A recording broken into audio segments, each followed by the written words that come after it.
Give me a second. So, family, if you are in here, thank you for showing up.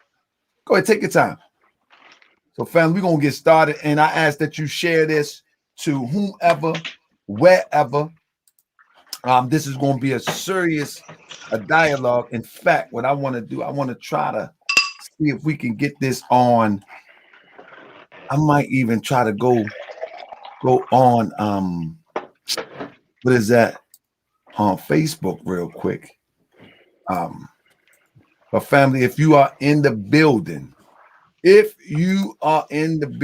I'm asking that you share this. You follow me? I'm asking that you share this because we are going to touch some topics that I think rightfully so is going to rub some people the wrong way. What's up, Selby, man? Yeah, very interesting topic, family, and I hope y'all can stay all the way through the end. If not, come back and take a look at it.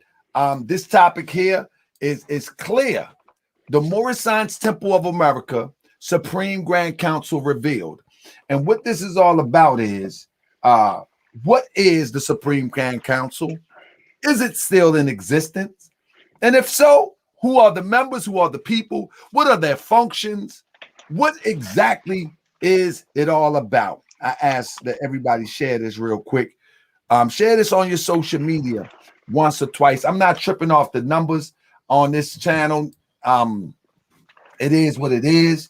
But what I am tripping off is those who have something to say. I'm hoping that you can ask all the questions so we can get some answers. Because if I'm in error, I'm telling you right now, if I'm in error, I am willing to make the adjustment. But you got to show me my error. You got to show me my error. You just can't say, you a sellout. You trying to sell us out. You can't do that. You have to show me the actual error. And if you show me the actual error, I'm going in your direction with the truth. If your truth be the truth, and we're going to get this thing right. So let me do one more thing real quick. Let me see if I can. How can I do this? Let me see if I can. 1 second. While people are coming in. I got Rami Salaam in the building. Matter of fact, let's allow brother Rami Salaam to give you a few tidbits about himself, introduce himself. I'm pretty sure y'all familiar with him with IAMHipHopTemple YouTube channel. But if you're not, I yield the floor to him so he can give you a little bit insight on himself. Islam, more. Islam, peace. Can you hear me cool? I'm all good? I can hear you. Excellent. All right. Peace to everybody that's watching this. Much love to you. Appreciate your time. Quick backstory about who I am. Rami Salaam, born and raised in Oakland, California. About late 2011, I was getting real active with the Occupy Wall Street, Occupy Oakland movement. Was out there just learning different information, listening to conversations.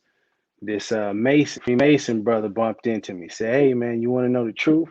He started pointing out this Freemasonry stuff and symbols, and I said, "Oh man, that's cool," but I heard about it. And he said, "Well, have you ever heard about the Moors?" I said, "Nah, I ain't never heard of Moors." He said, "Yeah, it was black people that ruled Europe for 700 years." I said, I used to, anytime there's something interesting for me, I would send myself an email, the topic, and then I research the next day at work. So boom, same thing, go to work, type in the Moors. Boom, whole situation come up on Wikipedia. I said, wow, never heard that, get to reading, get to learning. That led me to a Taj Tariq Bay video, ironically. I think it was Divine Warning to the Black Nation. It's like a three and a half hour video. But he starts talking about Moors and Noble Drew Ali. And I said, well, who is this dude, Noble Drew Ali, so-called prophet? At the time, I'm thinking, we don't have a prophet. I've never heard of this guy. Nah. I look into it. I find the Quran online. I print it out at work. I said, I'm gonna read it later at home. I get home. go into the back room. I sit down, start reading. First chapter is real deep. It's a little bit too much for me. I'm like, all right, let's go to the next chapter. Start reading the next chapter. I'm like, okay, this information is interesting.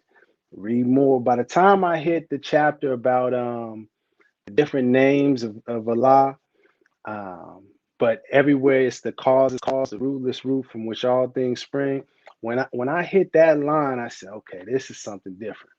And I read through the whole thing that night, and from there just did my best to jump, feet first all the way into the movement. Unfortunately, I couldn't find any temples out here. I didn't know none of my partners, none of my people that I knew about Moors or the Moor Science Temple, Noble Drew Ali, none of that. And I was looking, couldn't find anything online. Was doing my best to research. Then I said, okay, I'm just going to start doing what I can, putting out the information. That led to me teaching a class, doing some bi-weekly study group sessions, a bunch of videos on YouTube, as some of you may have seen. And eventually it led me to try, I put the emphasis on try to create a subordinate temple, which, the YouTube channel is named after the IAMHH or IAMHipHopTemple, subordinate temple of the Moorish Science Temple of America. And my whole philosophy on that, which is in the Quran, is that you are allowed to create your own laws and customs as long as it's in conjunction with the laws of the main temple. So in my mind, I'm thinking, okay, hip hop is our culture. It's our culture. It came from us, Moorish Americans, so-called Black people. So I'm writing exact as long as I keep the profit out front and I'm doing what I think is the right thing, I should be good. But in terms of actualizing the temple, in terms of creating a physical location, starting to take donations, paying dues, I started to ask questions. Things just wasn't really jiving with me, and I was hitting the wall in terms of progress. And so at that point, I said, let me take a step back. Let me refocus. Let me go back to what Noble Drew Ali said. Let me study everything a little more close. So I reread the Quran, and then I reread the 101s. Then I got to the Moorish literature, what I know as the Moorish literature. And I started rereading all of those. What is Islam? The masterpiece of religious literature, the divine warning, the divine message from all of the Moorish literature. And then I saw certain things, Supreme Grand Council. And it really, for whatever reason, after all those years, it was the first time I ever really said, what is that? And I started reading that, and I just went through the whole entire document, the whole entire Moorish literature, looking for any reference to the Supreme Grand Council.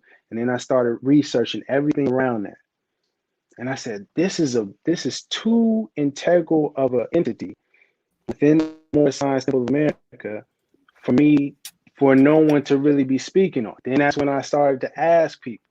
When I was working closer with the brother up in Canada, Canaan land, as we know, Cujo, when I started asking him about it, he was kind of ducking the subject. I'm asking these other people, don't even worry about that. Or, I'm getting answers that I'm not, it's like, I don't like this. It should be very clear cut and direct. Prophet Noble Drew Ali made things real clear for us. So then I got on a call where it was several grand sheiks on a call, a conference call. And I put forth the question to all of them. Richard Neal Bay, it was a brother, some folks out of Atlanta that was on the call. Cool Joe was on the call.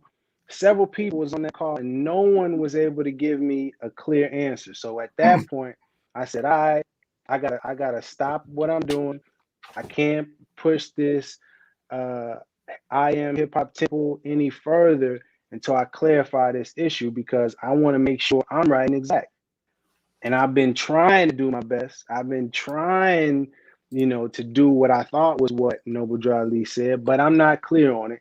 So let me slow it down. And since about 2015, 16, I've been speaking about the Supreme Grand Council, asking people, sending letters to all the temples that I could find available, the physical letters to all the physical temples I could find address for. And I refuse to move off of this topic because from my research and my studies, this is the fundamental, this is the integral piece to making sure our temple, the Moorish Science Temple of America, our movement is actually active in a tangible way beyond just the spiritual or the religious side. Islam, bro, Islam. that was beautiful. That was beautiful. That was beautiful because for those who have seen you, they might not know the background, and I think that's a complete 360 degree. And now we're here, and I think that's perfect. So again, if you decide, and I told you off camera, I'm gonna tell you now, if you decide to interrupt me in any way, please do. But I want to start from the beginning. First of all, when we look at these grand bodies that are called grand bodies, according to the name that the Prophet Noble Drew Ali coined, these grand bodies are functioning today under the illusion that they are, and this is going to make people angry, but this is a fact because we have Prophet Noble Drew Ali to measure it to against. They are functioning under the illusion that they are the legitimate descendant of the power brokers of the Moorish Science Temple of America, which is furthest away from the truth. In fact, it's a flat out lie. There is not one grand body here that has an unbroken lineage to Prophet Noble Drew Ali. Not one. I just want to say one thing, that not to cut you, but as we continue, anybody watching this, let's remove our feelings. Let's remove They're gonna have what yes. you feel or what you believe, and let's focus on the facts. Let's focus on the evidence. What is the proof? You know what I mean? Because far too often, we speak about Moorish science, yet we don't operate in a scientific manner. So we got to make sure that we are being scientific and provide the evidence. If you disagree, if you say this is incorrect or this is a lie, well, please point out where the lie is. Point out, provide the evidence of the truth so I can be corrected. Because I also, if I didn't make it clear, I'm not above correction or critique. I am striving to be the best Muslim, the best Moorish American I can be. But I know that I make mistakes, and I'm not above being corrected. So if I'm in there, let me know so I could correct myself. All right. Indeed. So again, there is not one Moorish Science Temple of America here today from the organizational perspective that is a direct link to the Prophet Noble Drew Ali's organization. There is a few people that has a direct connection to the Prophet here today. Case in point, David Bailey Ill. He has a direct connection due to his relationship to Emily Ill. The individual does. But even his organization, called the Moorish Science Temple of America or Moorish Science Temple of America,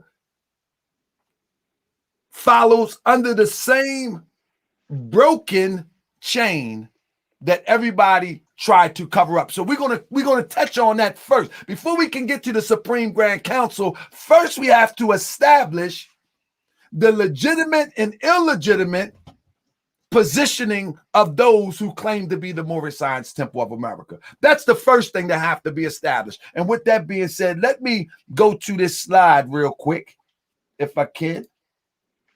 And again, and I appreciate what bro said, that if anybody, let me stop this screen share real quick. If anybody would have any questions, family, you good. You can bring them on in. But let me go ahead and find this real quick.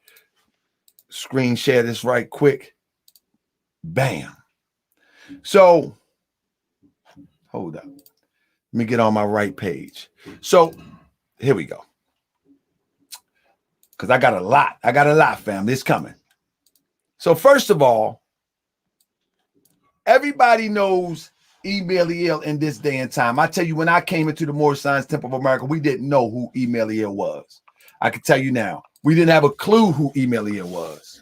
You know what I'm saying? Even though he was on back of the questionnaire, we didn't know who he was. So let's be clear. Edward Emeliel was the first and only appointed Supreme Grand Sheikh appointed by Prophet Noble Drew Ali. That's it. Now, when we look at the Supreme Grand Sheikh, you have to understand that the Supreme Grand Sheikh is not the head of the Moorish Science Temple of America. I don't know why everybody's fighting for the title of Supreme Grand Sheikh. The Supreme Grand Sheikh, and I'm going to show you something on that in a minute. The Supreme Grand Sheikh is the head of the Supreme Grand Council. The head of the Moorish Science Temple of America is what is written in Act 1. The Grand Sheikh and the chairman of the Moorish Science Temple of America is empowered to make laws and enforce laws with the assistance of the Prophet and the grand body of the Moorish Science Temple of America. The Supreme Grand Sheikh is not the head of the Moorish Science Temple of America. Consequently, Emeliel was the head and was appointed to the Supreme Grand Sheikh also. How do we know? Here we go. Here we go. This is how we know. Man knows not by being told. Wise man taught me. Absolutely. So here, this is how we know. How we know. In the 1928, I think it was the Chicago, what is that paper? Give me 1 second. I want to make sure you know what paper I'm talking about. So give me 1 second. Defender? It is.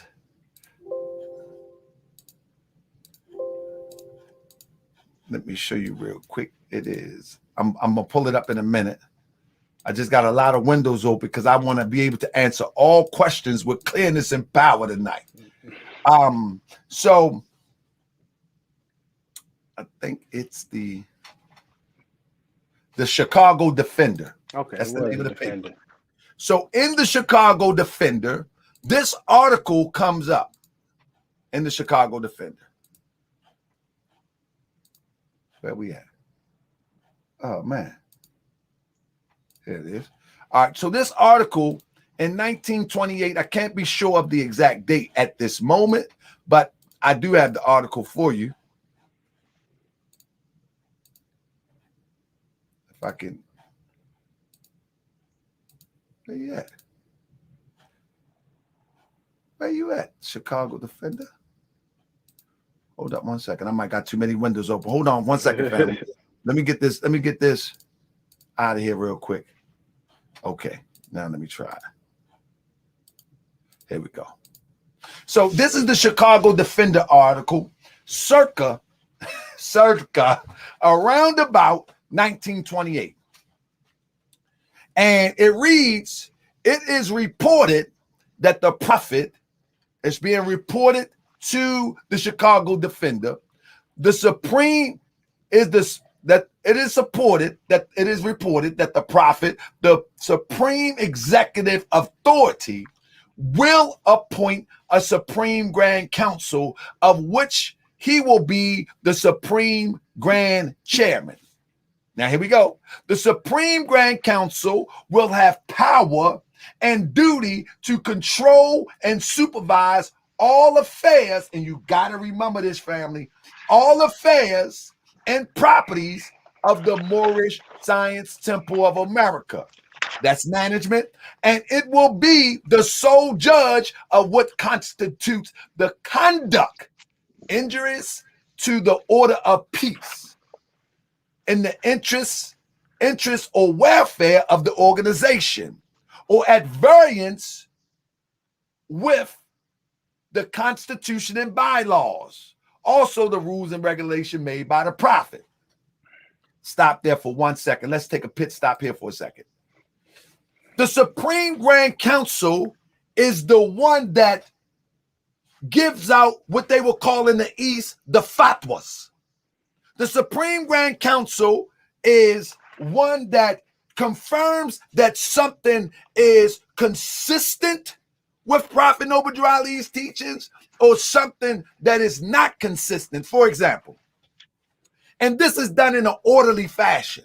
For example, if convention was held and the grand body, and I can explain the grand body too, but right now we're just going to focus on the Supreme Grand Council. The grand body say, you know what? We need to find out how the Moorish Science Temple of America feel about homosexual marriage. You may have some say, well, you know, I think we shouldn't even speak on it. That's one idea. You have one that say, well, you know, everybody can love everybody, and we should just, just embrace that everybody love everybody, but they can't join the temple. That could be one idea. And then another idea would say, well, no.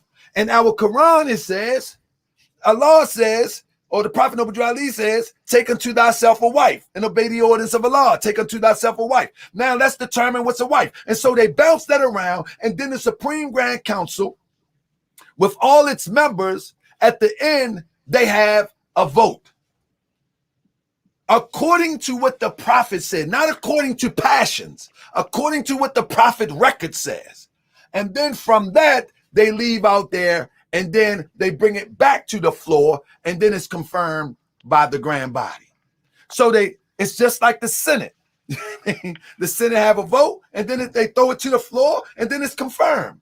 Once it's confirmed, boom, it becomes law for the Moorish Science Temple of America.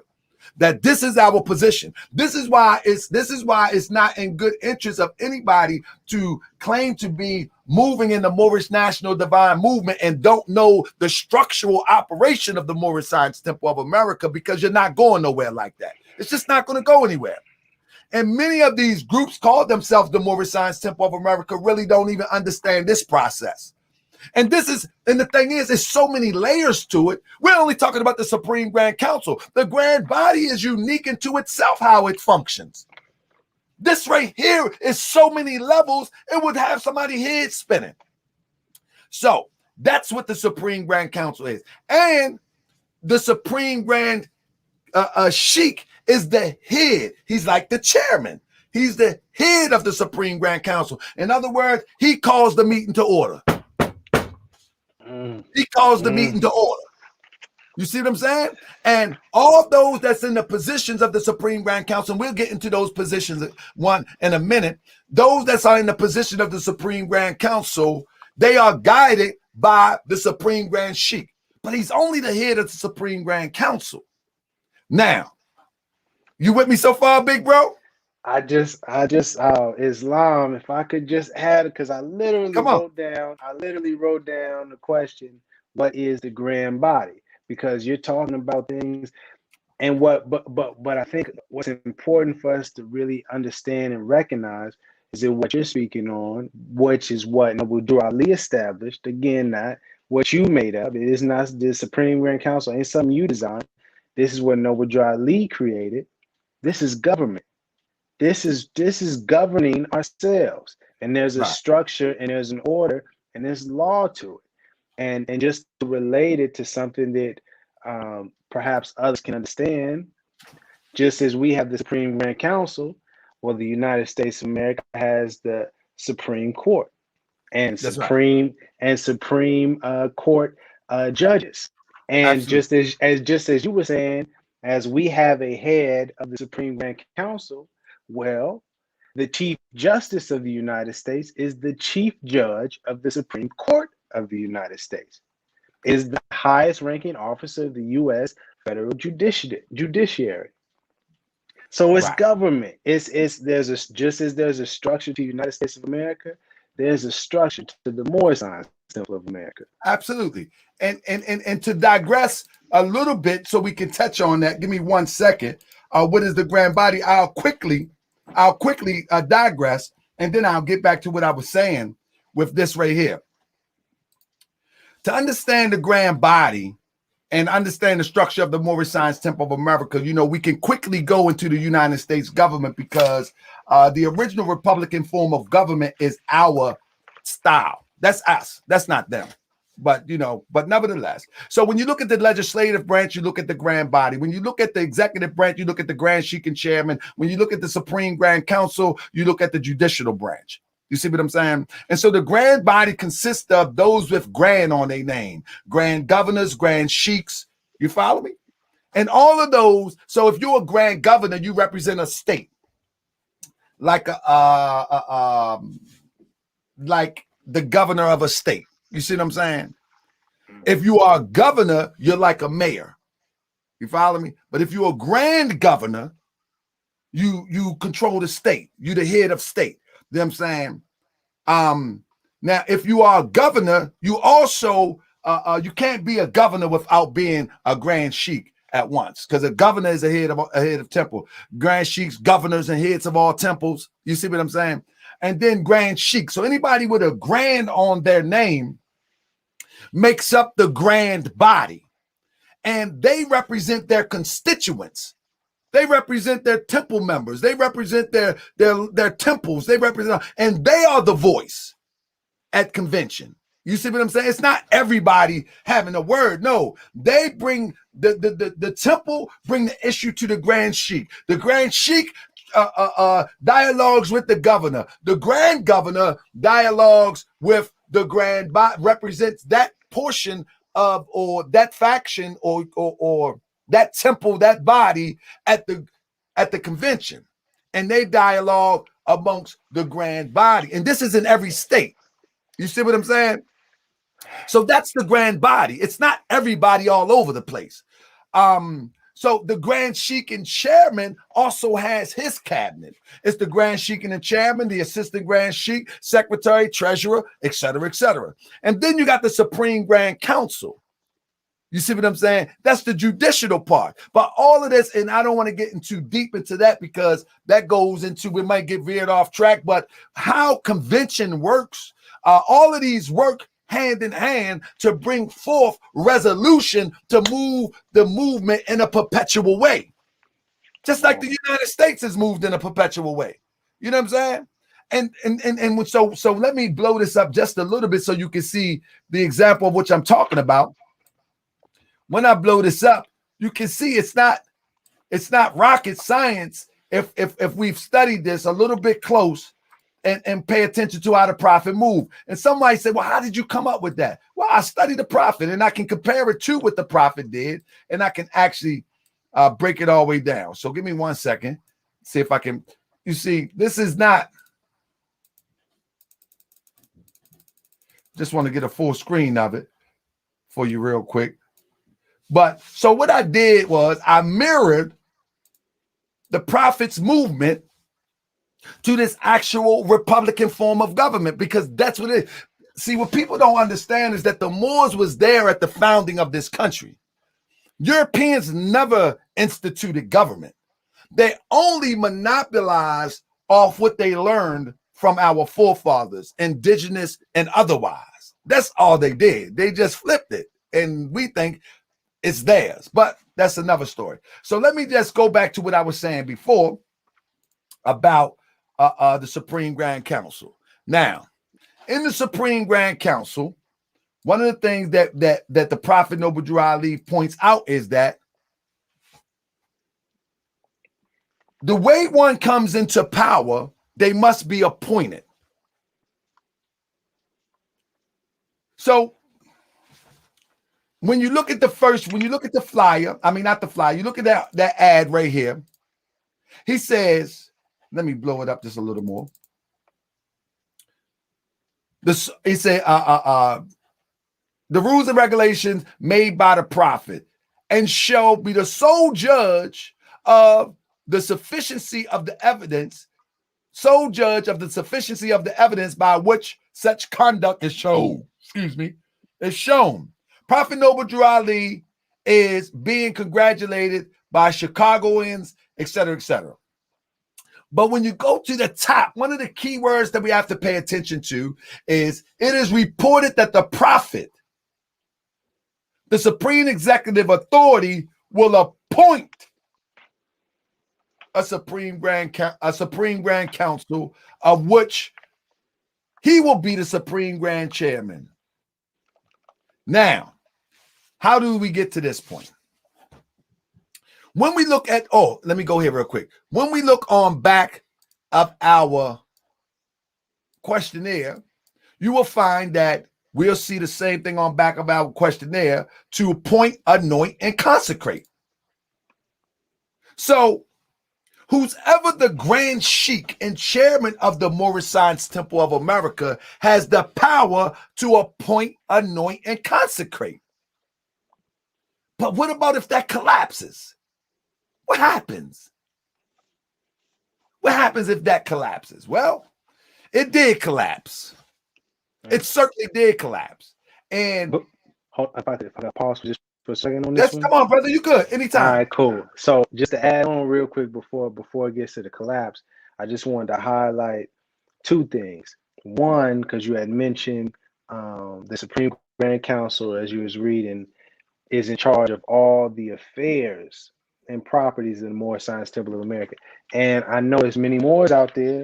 They were always speaking about law.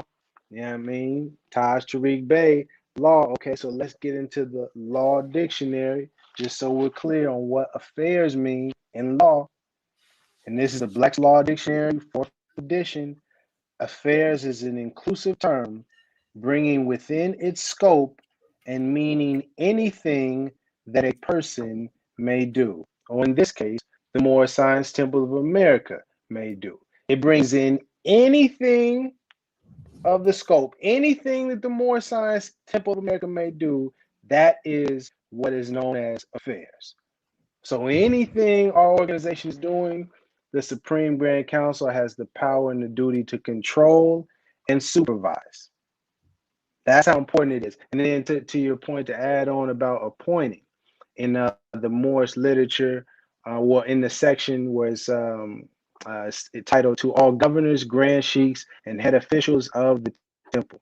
I wanted to just highlight this. During this convention period, the Prophet Noble Drew Ali said on the 17th of October that he was going to again appoint 7 men tried and true and accepted by you.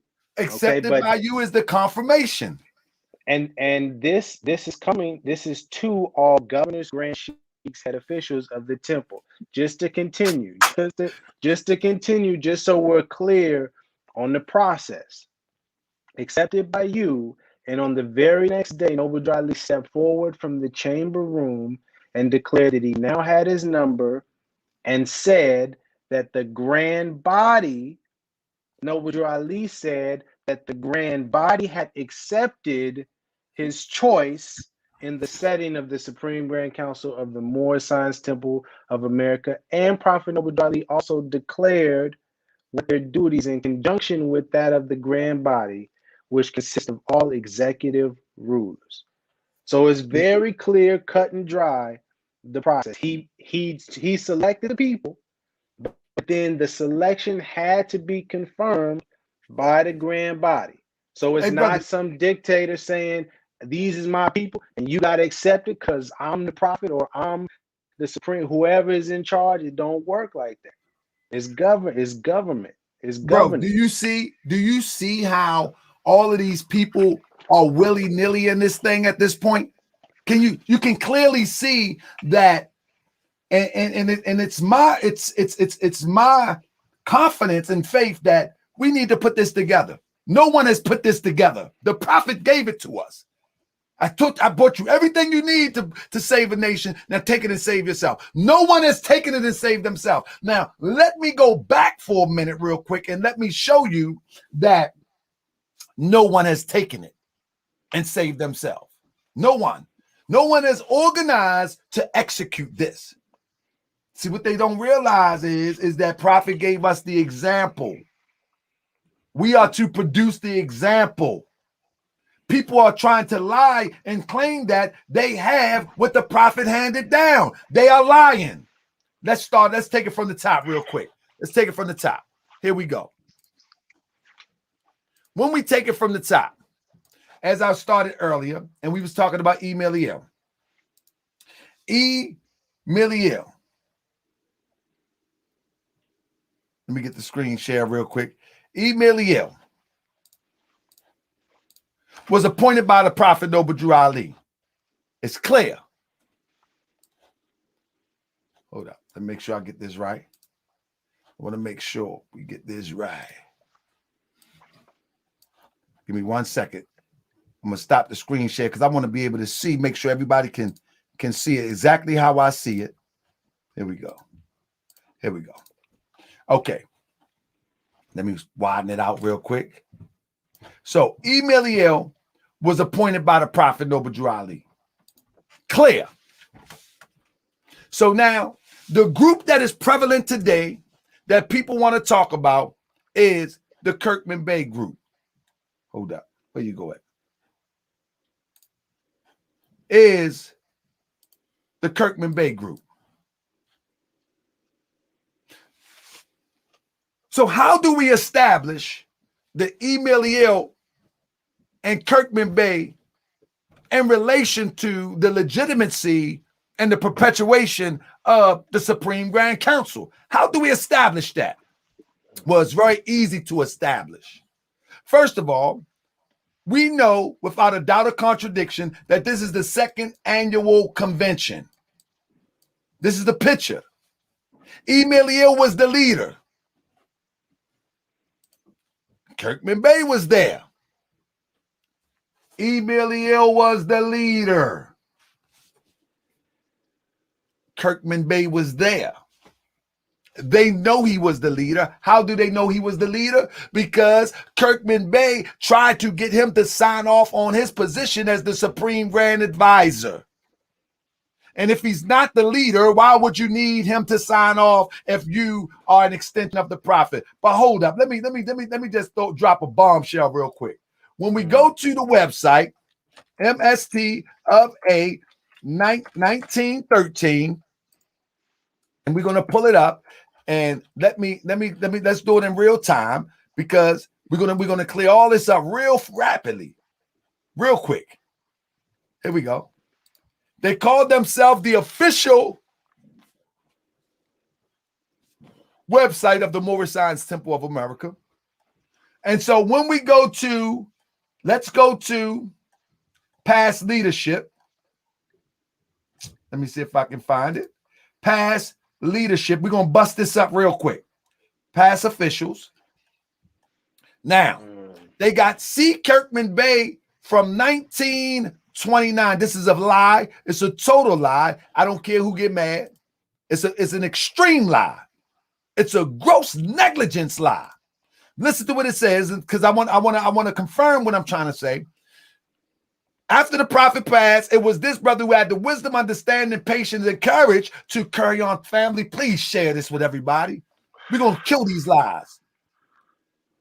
To carry on the Prophet's work, believing in his own heart that he could, with determination to try. With the determination to try. It was he who served the test of time, who had served the test of time loyally and obediently. He proved his worth in the name of love. He was voted in office by Moors. Remember that? Remember what this say now. He was voted in office by Moors and sanctioned by the government to be the best man for the job. His official title was Supreme Grand Advisor and Moderator, 1929 to 1959. Listen, family, we're about to bust this up real quick. It says he was voted in office. All right? Let's just see about that. Let's just see about that real quick. It says he was voted in office. All right. So we know who was the Supreme Grand Sheikh in hold on 1 second. We know who was the Supreme Grand Sheik in 1929. I'm pretty sure we do. Give me 1 second. I'm trying to pull this up real quick. Cancel that. Here we go. Let me pull it back up. So we know who was the which one is this? What is going on here? You don't want to come up? All right. Give me 1 second. Why in the world? Let me just share it and see what happens.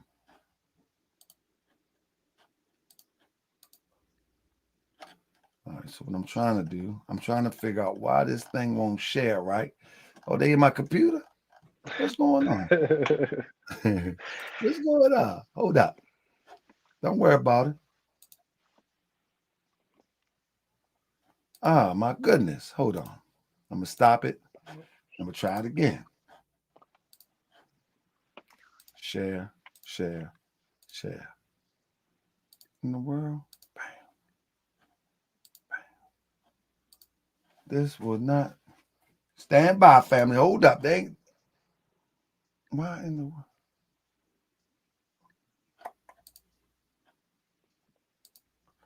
I'm trying to figure out why this will not share. All right, let's do it like this. I got you. What I'm gonna do is I'm gonna do it like this. Stand by, family. I'm gonna do it just like this. And I might trip up over a few things, but you'll be able to get my point. All right, let's throw that down there. Let's throw that up here. Bam, bam.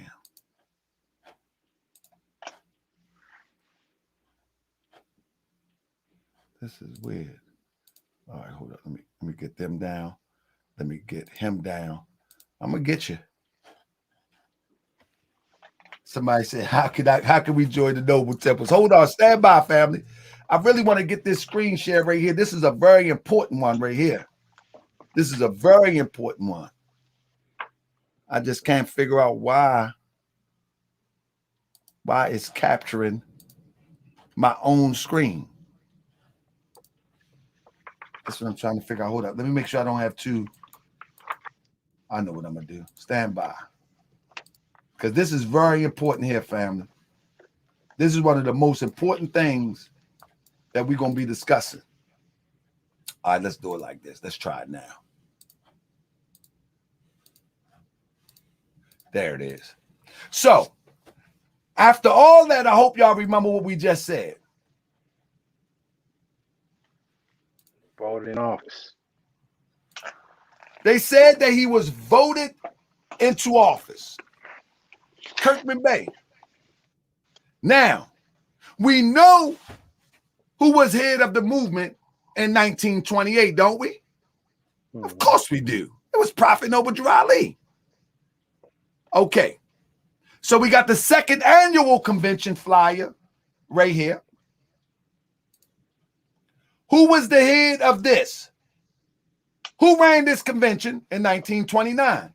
Of course we know. I just showed the picture. Emil. In 1930, who ran the convention in 1930? Shall we blow it up? Again, Emil. How about 31? Emil. I think y'all know what I'm getting to.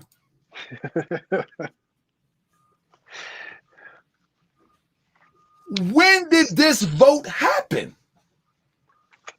And if I can add, where is the record or the documentation? Because if it happened, hey, so if it happened, but check this out, Rami Salaam, check this out.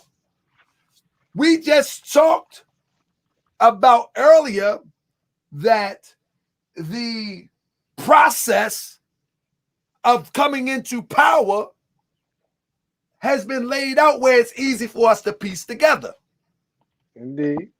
Not only did we talk about the process a few minutes ago, where did Kirkman Bey meet this process? Now, once again,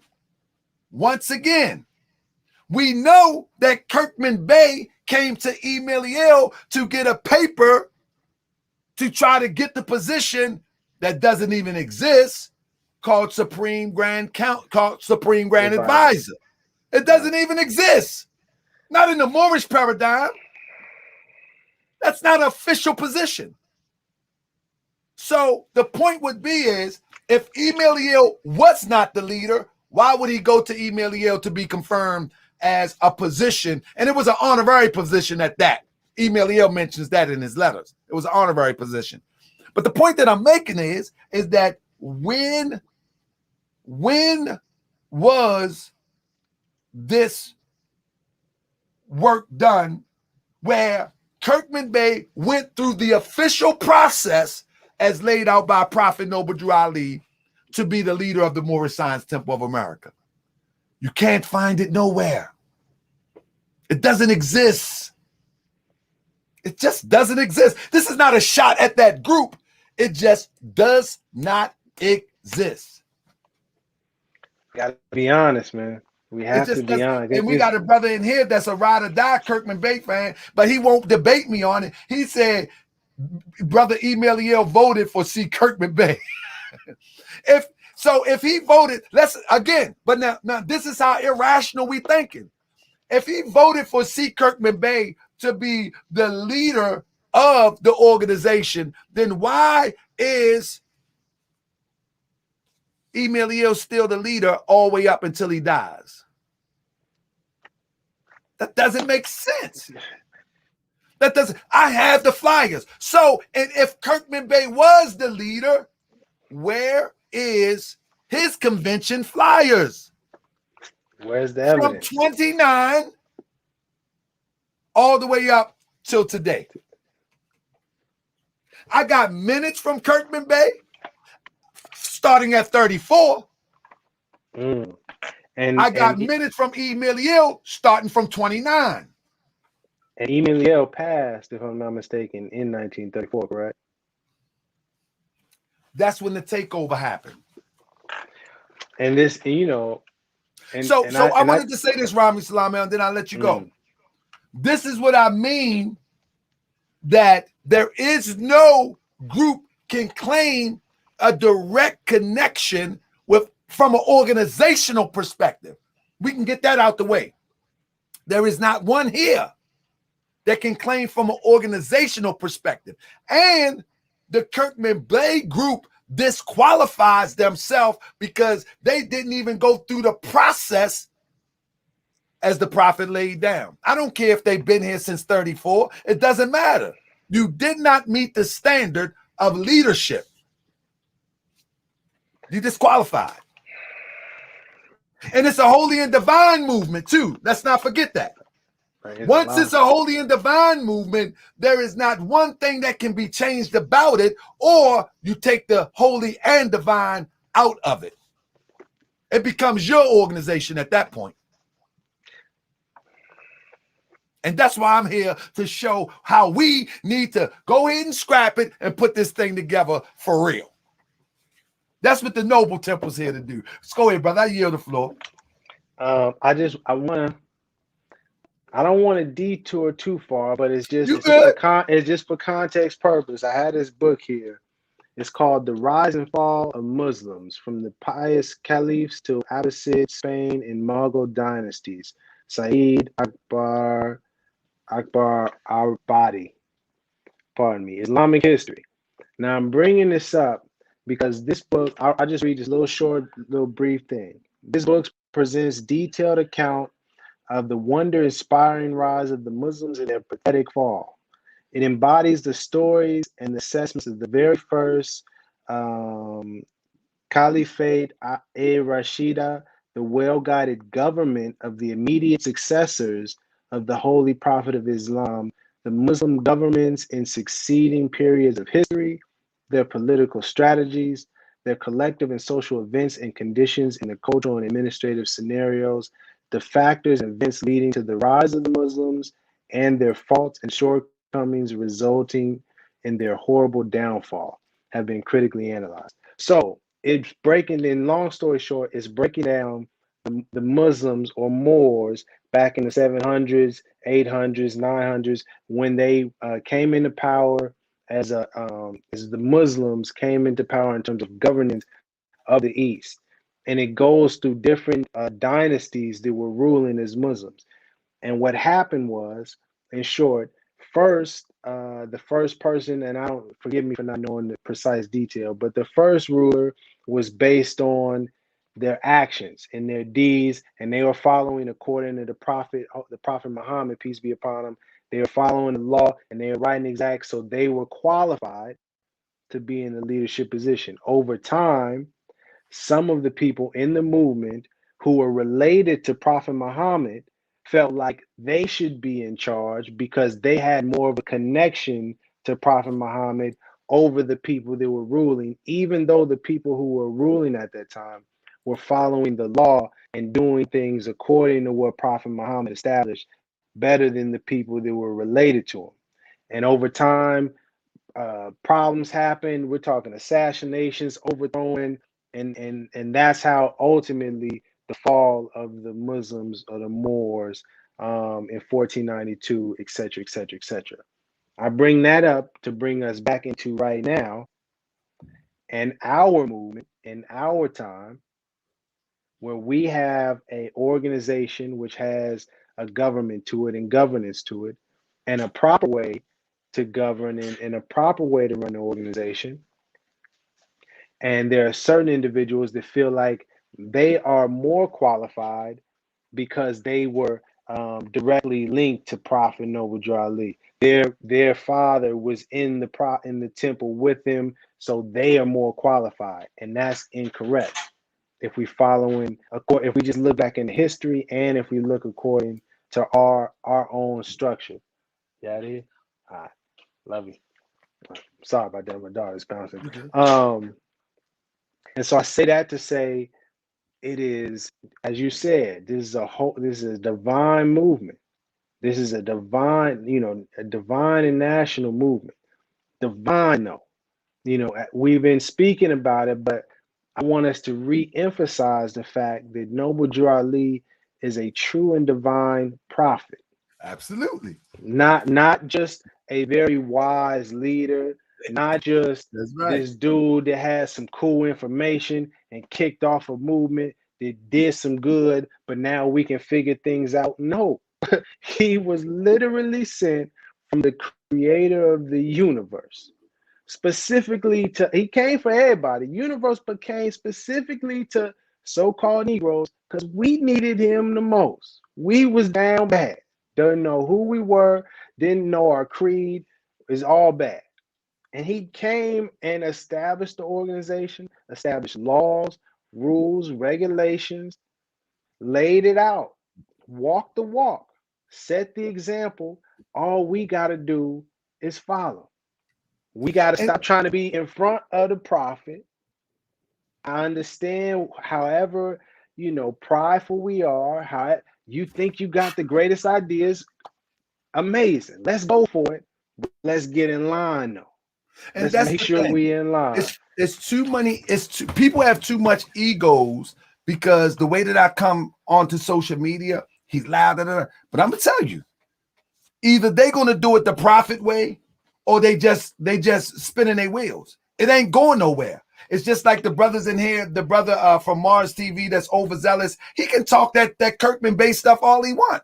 It's not going to produce what the prophet produced because it's not an extension of the prophet's concepts or philosophy. It's just not. The structure is not there. If it's not met, if the structure is not met, the structure basically is where it embodies this movement to move forward. Of course, we got to study ourselves, the higher self and the lower self, but it's within this structure, right? And to your point, to anyone, not even just the brother, but whoever may say, nah, you're not correct. I don't agree. That's cool. What we can do is put the information on the table. Take it off of how you feel, what you think, and you and your group or your people, your body of Moors, take it off and put it on the table. and let's examine the evidence. They And don't have whatever. none. Hey, bro, they don't have none. Let me answer this question. I don't mean to cut your wisdom. Somebody said, quick question. What do noble temples want to come out of this exposing? The only thing I desire is the truth. And as the prophet Noble Drew Ali says, the divine truth. And what is that? Is he said, it's good to know I got a few faithful Moors among you that desire the truth and the divine truth. I simply want the public to know the divine truth, because there is no salvation in a lie. There is no right way to do wrong. Either we are going to get this thing right or not. And let me say this about the brother Mars, and then we'll move forward with that. He claims that Kirkman Bay is official. Well, in their own minutes, it says, Brother T. Rose L. made the following statement. We elected Brother C. Kirkman Bay Supreme Grand Advisor behind closed doors, and through a mistake, the prophet's laws have not been carried out. Now, I can go into that history too very easily. I can go. That was over in Temple number 9. Temple number 9 was instrumental in trying to overthrow Prophet Noble Drew Ali in conjunction with Claude Green. After Claude Green was killed, it was regular members in a basement in Temple number 9 and said, okay, Claude Green gone. Now Kirkman Bay is going to be the leader. This all can be proven. I have the names. I have the names. I have the history. So the point that I'm making is I have every name of those who amongst no coup, it was a coup, who voted Kirkman Bay. They wasn't in convention. They didn't go through the convention process, nor did they go through the process that the Prophet Noble Drew Ali laid down, even in private. This is why in their own minutes, he said, we made a mistake. And the prophet's laws have not been carried out. And I don't care if it's 2021, if the prophet laws were not carried out, this is why we are running on a treadmill. Not going nowhere, saddening. And let me just put this on the record, because the person said, what do you get out of this exposing? And I get that sometimes too with people. Oh, you're trying to expose. I'm gonna read something for you. It says, the tongue of the sincere is rooted in heart. Hypocrisy and deceit have no place in his words. He is consistent with himself. He is never embarrassed. He hath courage enough for truth, but to lie he is afraid. That's from the chapter Holy Instructions from the Prophet on Sincerity. If you're truly being sincere, then you're not afraid to speak the truth. You're not afraid. Let's put the truth out there. And if there's a mistake, let's put the evidence out there, not what you say, because man knows not by being told. So it's not what people tell you. It's not what people believe. Let's put the facts out there. Let's get the evidence and the proof out there. And then let's correct ourselves and move forward. Because as long as we keep playing games, and this is a message I want to get out to anyone and everyone that's involved in this movement, and in particular the people that are trying to manipulate and mislead people. Understand that this is a divine movement. Drew Ali was a divine prophet, and if you play with this movement and if you play games with this, severe consequences is coming. Oh, and they already came. That's why they ain't going nowhere. And it will continue. It will get worse. You know what I mean? So I humbly advise people, if you don't play games with this movement, just turn in your turban and fez and go do something else, and allow people who are truly sincere about uplifting fallen humanity, as this is what this is really about. People that are really sincere about that, allow us to move forward with the movement. Stop trying to stagnate things. And let me add on to that. Without the structure, there is no movement.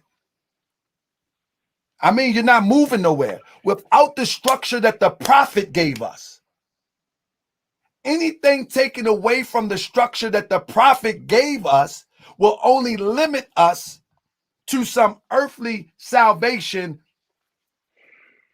for the leadership and those in leadership. Because this is This organization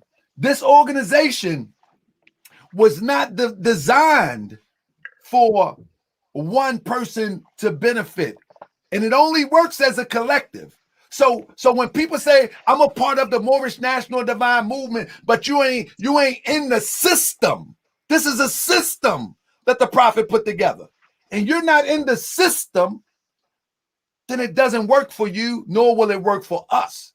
So my goal has been, from the Noble Temple perspective, is to go and wake up people who never heard of this before, because those that claim that they heard of this and claim that they represent this, they don't even care about the system.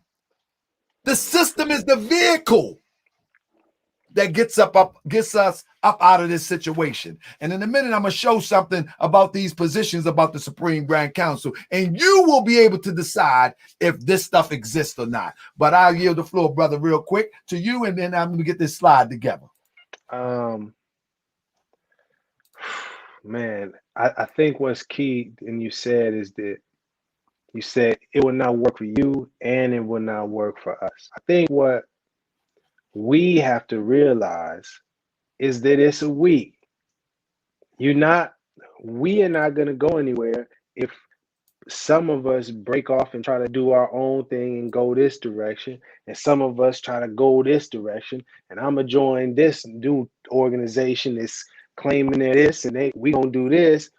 What ends up happening is we start getting pulled in all sorts of different directions, and we are divided and stagnant, and there's no forward momentum, no real progress. That's why, if you look back over the past almost 100 years now, we don't truly have things established as we should. But let me add on to that. I think this is my position. I believe in the old Jesus saying, let the dead bury the dead. If you've been moving on this platform for, as you just said, 100 years, and you haven't produced what the Prophet Noble Drew Ali produced in 3, man, I'm done with you. I'm not trying to convince you of nothing. I'm going to this next generation, and this generation that don't know nothing about affairs or a turban. I'm going to the same people that Prophet Noble Drew Ali went to. You know who Prophet Noble Drew Ali went to? He went into a parking lot. These people didn't know about a turban. They didn't know about affairs. They didn't know about more. That's the Noble Temple. Our temple, that's what we go for. We know most people in our temple have never been in none of these groups. Never. Faithful. You know what I'm saying? Because it's been me. I've been looking at Prophet Noble Drew Ali, and I'm saying, how did Prophet Noble Drew Ali in 1926 go into a parking lot and convince somebody who was knee-deep in Negro, knee-deep in colored, and get them to put this fez on, move proudly, up to 30,000 people in a short span of 3 years? That's what I want to know. What they doing, I don't want to know none of that, because you got the evidence is what it is. It hasn't produced nothing. Even with me being around, only thing that it produced in me was to say, hold up, let me readjust and see what the heck went wrong. And so here we go. I don't want to get off. I want to make sure that I share this too. So when we talk about the Supreme Grand Council, right? Let me get this real quick, Brother Rami. When we talk about the Supreme Grand Council, right? What you looking at right now, you're looking at Emailio, you're looking at Ross Bay in the middle. But what you're looking at right here is the authority that the Prophet put on back of our Quran. If you go to the paper that Kirkman Bey put out, what you see right here, after 34, he puts out this paper and he takes all the names that the Prophet appointed in those positions. So if you look here, it says the following person was appointed sheiks, and then you got a blank line. This comes out of Kirkman Bey's paper after Emailio passed. He removed what they say in the Bible, the ancient mark. He removed that. But no worries, no foul. It is foul, but anyway. The Prophet published in the newspaper the complete lineup of his authority and those who was appointed in the position. But now, let's move down and talk about the Supreme Grand Council. This is a letterhead during the time of Prophet Noble Drew Ali. This is a letterhead of the Supreme Grand Council. You follow me? And on this letterhead, you can see the members of the Supreme Grand Council at this time. Lomax Bey, Supreme Grand Governor. Emiliel, Supreme Grand Sheikh. Richard Ross Bey, Supreme Publicity Director and Supreme Grand Field Secretary. I want y'all to remember these names. Supreme Business Manager, Claude Green Bay. William H. A. Moore, Supreme Historian. And Pearl Drew Ali was the National Secretary and the Treasurer. Let's start up top. The daily function of the Supreme Grand Council. The prophet is the law. The Supreme Grand Chairman oversees the entire movement. The Supreme Grand Sheikh, the Supreme Grand Chairman oversees the entire movement, and that's the law of Prophet Noble Drew Ali. Let's get that out the way. The Supreme Grand Governor, his job is to ensure that the Grand Governors throughout the MST of A is functioning lawfully and interprets the law thereof. So, real quick, the Supreme Grand Governor, he oversees the national Grand Governors who are the heads of the state. That's the position. So if you don't understand what a Supreme Grand Governor is, then you won't understand how this functions. He oversees, he makes sure that their job is being met. You follow me? That their job is being met. Secondly, when you look at, let me answer this guy one more time. I've already said in the beginning that the Supreme Grand Sheikh is not the head of the Moorish Science Temple of America. I said that earlier, and I already explained that. You're coming in late, Mars.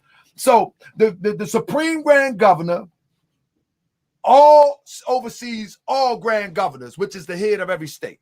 That's number one. Then you got the Supreme Grand Sheikh. 1 second.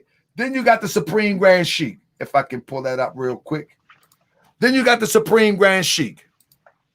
The Supreme Grand Sheikh ensures that the Grand Sheikhs throughout the Moorish, this is the daily function. Remember in the article it said daily function throughout the Moorish Science Temple of America, that they are functioning lawfully and enforcing the laws thereof throughout the fiscal year.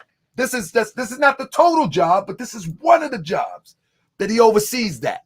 All Grand Sheikhs throughout the movement. Then you have the Supreme Grand Publicity Director. Ensure that the media outlets are given the proper information concerning the Moorish Science Temple of America, like the FCC. That was Ross Bey. This is why Ross Bey was the one to travel with Prophet Noble Drew Ali throughout the South. And if we could just pause for a moment, if we had the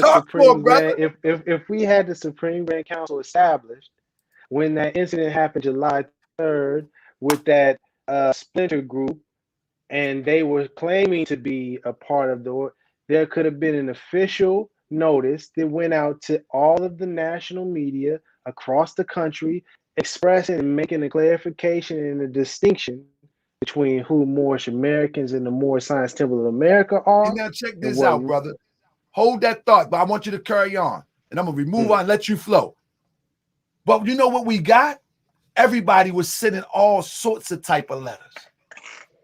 Indeed. Everybody was making all sorts of type of statements. I saw that, and I particularly didn't. The prophet. So if you ain't moving like the prophet, you ain't moving at all. But I particularly chose not to really speak on it, but I'm glad you brought it up. But that highlights the problem with our movement. there's too many people trying to do their own thing instead of being in line with what Noble Drew Ali established. It's not something difficult to comprehend. You don't gotta recreate something. It's already there for us. All we do, we have to, and this kind of gets to some of the questions that I've had. When I started researching this thing, I saw a bunch of issues with missing documentation from 1929 onwards. 1930s, 40s, 50s. You pick a decade, and I'm looking for information about the Supreme Grand Council. I can't find it. But I said, okay, well, what about the present time? And I'm saying, where is the documentation in the records that can validate who is the official? Because I've had people email me a document saying, oh, well, these are the people. Or I've had Moorish tell me, oh, well, you just need to call this person and they'll let you know. But I said, no, that's not correct. It's supposed to be clear in public for everyone to see. It should be very clear. And what I had to accept and realize is this: our office, those seats are vacant. We have not Brother, properly, lawfully filled those positions. And that is why we have so many issues. hey, brother, listen to me. Listen to me. Most people don't know what I'm sharing right now and been around for 30 years. So you cannot fulfill something if you haven't done the research in order to validate the process. It's just like if you have a job at your job. If you haven't been trained in that, or someone taught you the functionality of that job, there's no way you can meet the standards that your supervisor asks. And let me interject this and build on that. Part of the experience I had before I learned anything about Noble Drew Ali and this Moors is I was in records management for a pharmaceutical company, global company. I had a lot of responsibility, but it taught me how to be very, very pay attention to detail and look for things very specifically and pay attention to the dates when they're signed on scientific records. And I had to be responsible because we're talking about millions of dollars on the line. Legal department hit me up asking for documents from 1983, 1972, and they need them by yesterday. So I had to be on it. I bring that up to say, you just read a document that said something about the fiscal year, right? You said it was something that said fiscal year. Well, fiscal, we're talking about finance, financial records. Let's bring that over to the temple tax, which Noble Drew Ali said was necessary. Now, and let me just read this, and this is very important. Because of the fact that the expense of the operation of the temple is increasing so fast, they found it necessary to vote a tax to the prophet to carry on the work. This idea was concurred with by the Supreme Grand Council. This act is so arranged it will not be a burden to the temple, but this is the part that I want to highlight. The governor or officer in charge of each temple will cause a report to be rendered to the Supreme Grand Business Manager of the Supreme Grand Council. And it will specify and itemize the following: number of adepts, members, number of new members taken each month, and 25 cents must accompany the name of each, such as the members as the representation tax. The per capita tax collection begins November 1st, 1928.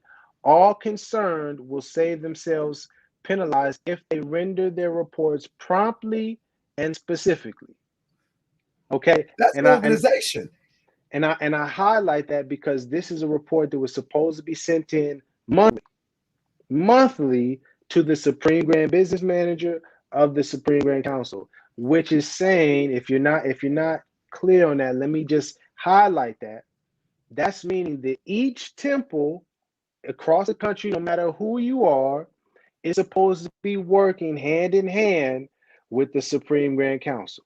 So there's no excuse for whoever you are to say, well, I don't have anything to do with the Supreme Grand. Well, according to our laws, Noble Drew Ali, which is the prophet, he established this. I wanted to just interject just one second. we see in what we're talking about that the system has broken down, and it has been broken down. Now, who's going to step up and say, let's put it together? And this is where I want to That's push where back. we at. And this That's is where I where we want at to now. Like, hold on. we need to go. I want to push back on you just a tiny bit, because I feel now more than ever is why we have to get back inside the one temple. You know, I know many people, we have our different organizations, different movements, different groups, I but we think you're gonna have have to let that go. that's the and, You know, and let this me is tell you why I think you're gonna have to let that go, because the reason why this happened was to overthrow Prophet Noble Drew Ali, and that energy is still alive and well. Because if they didn't want to overthrow Prophet Noble Drew Ali, these same groups would have a Supreme Grand Council, and they and this don't. and this is but this is the thing. This is the beautiful thing about it. All we have to do is be present. As you said earlier, who are the ones that's going to put this together? He said, I gave you everything that you needed to save a nation. Now take it and save yourself. I feel humbly that it's people that who are sincerely about uplifting humanity, sincerely have faith that Noble Drew Ali was our prophet and is our true and divine prophet, that we just have to be more vocal and Yeah, firm I and with the love. You know, it's not. And let me clarify this, because this is not some. It's not some. Oh, we're gonna take the people in the movement and throw. It's not some bully situation, but it's simply saying we have to stand up and say it cannot go like this any further. but you You know, know, the the thing the is, pat and hold on, just let me just get this last you little good, bit brother. out if I could. Um, with all due respect to all of the different elders that's been in the movement, whoever you are, all you have to do is simply show and prove that you have been doing what Noble Drew Ali said. If you claim to be the leader, all you have to do is provide your document. Because if you are the leader of a temple, you will have these reports. Put it forth. And if you have been doing what, hold on, Nobody has it. let me just. But this is the thing. This is we can feel that, we can believe that, but okay, show and prove. If you What, have the proof, they can step forward, and if they do, all right, then they are qualified. And what if I'm they saying and if to you is that becomes, and with all due respect, becomes a waste of time. It doesn't exist, brother. You know what I'm because saying? And here's the so, thing, and but so, here's the and thing. so, so what I'm saying is that you have millions and millions of people that call themselves black Negro, I mean black African American out there waiting to hear this gospel.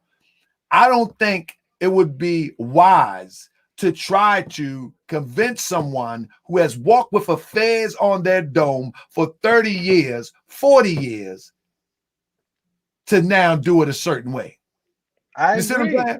I just It's not. disagree with that. It's I not just about disagree with that. this. The thing. It's not about convincing. That's the beauty. I agree. It's not about. It's They're not. gonna This have is to not come a. if they want to.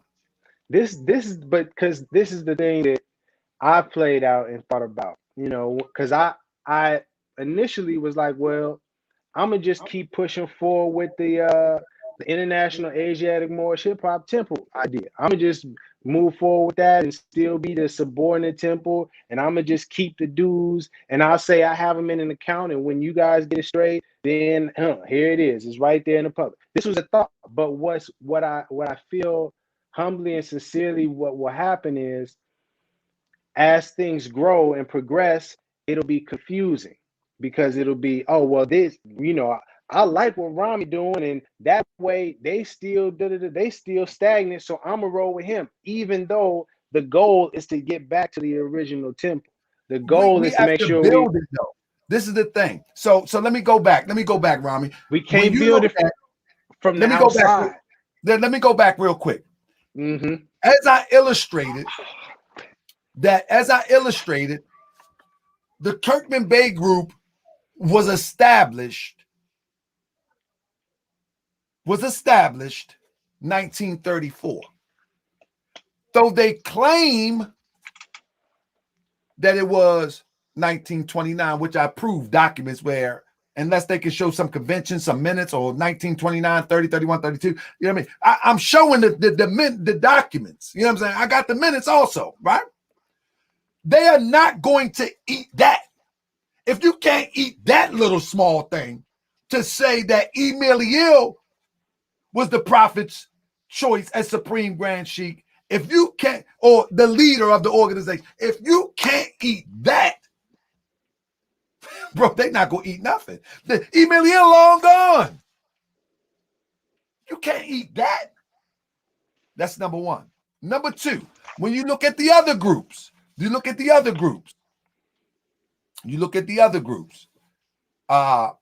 the brother who gave me my credentials, Brother David Baliel, they also, see, I don't pull no punches, Brother Rami. They also have a made-up line. They made up a line too. This is why I said in the beginning, from the organizational perspective, it's been a wrap. Then the only one that we know most likely have been blessed with the prophet's blessing is David Baliel from an individual perspective.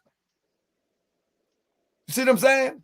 Because he stuck to the script of Emeliel even in his personal home, all the way up until he came into the public in the 80s. But everything else has been a part of the coup, even until this day. And if you can't admit just one thing, brother, there's no way in a world that you're going to admit how the structure is supposed to go. Okay, here's the thing. This is the beautiful thing, because you had mentioned, oh man, you said we have to rebuild, right? And let's take that and hold that in the concept of a home. You know what I mean? You got a beautiful Victoria, you got a beautiful villa or something like that, 3-story, amazing property, but it needs some rebuild, it needs some retrofitting, it needs some refurbishing. You know what I mean? It got some termite situation going on in there. We need to just clean out the whole situation. Get the framing. The framing is beautiful. It's historic. We can't get rid of the framing. The outside is okay, it's still there, but inside needs a lot of work. What happens when you do that? The first thing you do is you go inside and start getting the trash and all of the dirt and getting all of that out. You got to clean all of that up out of there. We can't go to another lot. What I'm telling you is that that house is not there. We need to just go with the blueprint and go and cut some cedar down and build this house of Ali from the example that the prophet gave us, which is the blueprint. That house that you're talking about doesn't exist. I get what you're saying, and this is why I disagree. I don't think that there's any Moorish American, dirty or otherwise, hold on, that could tear up what the prophet brought. No, what I'm saying, I'm not saying that people are not sincere. I'm not saying that they don't love the prophet. What I'm telling you, they didn't tear up anything. This is why I'm able to piece it together. But you're saying I'm telling you that what you see today is not a reflection of what the prophet laid down, and it hasn't existed since Emeliel passed. Okay, but what I'm saying is that we can't go and try to recreate something when we already have it there. Now there is nothing there. Here's the thing: it is there. It may not be there in the physical realm, but it's always been there. Yeah, I'm with you on that, brother. I'm with you on that. And my point is, it's never been a problem about the actual organization itself.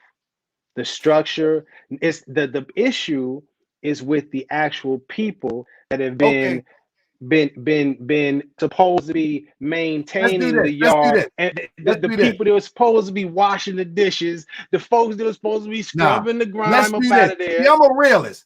Show me the organization that you refer to.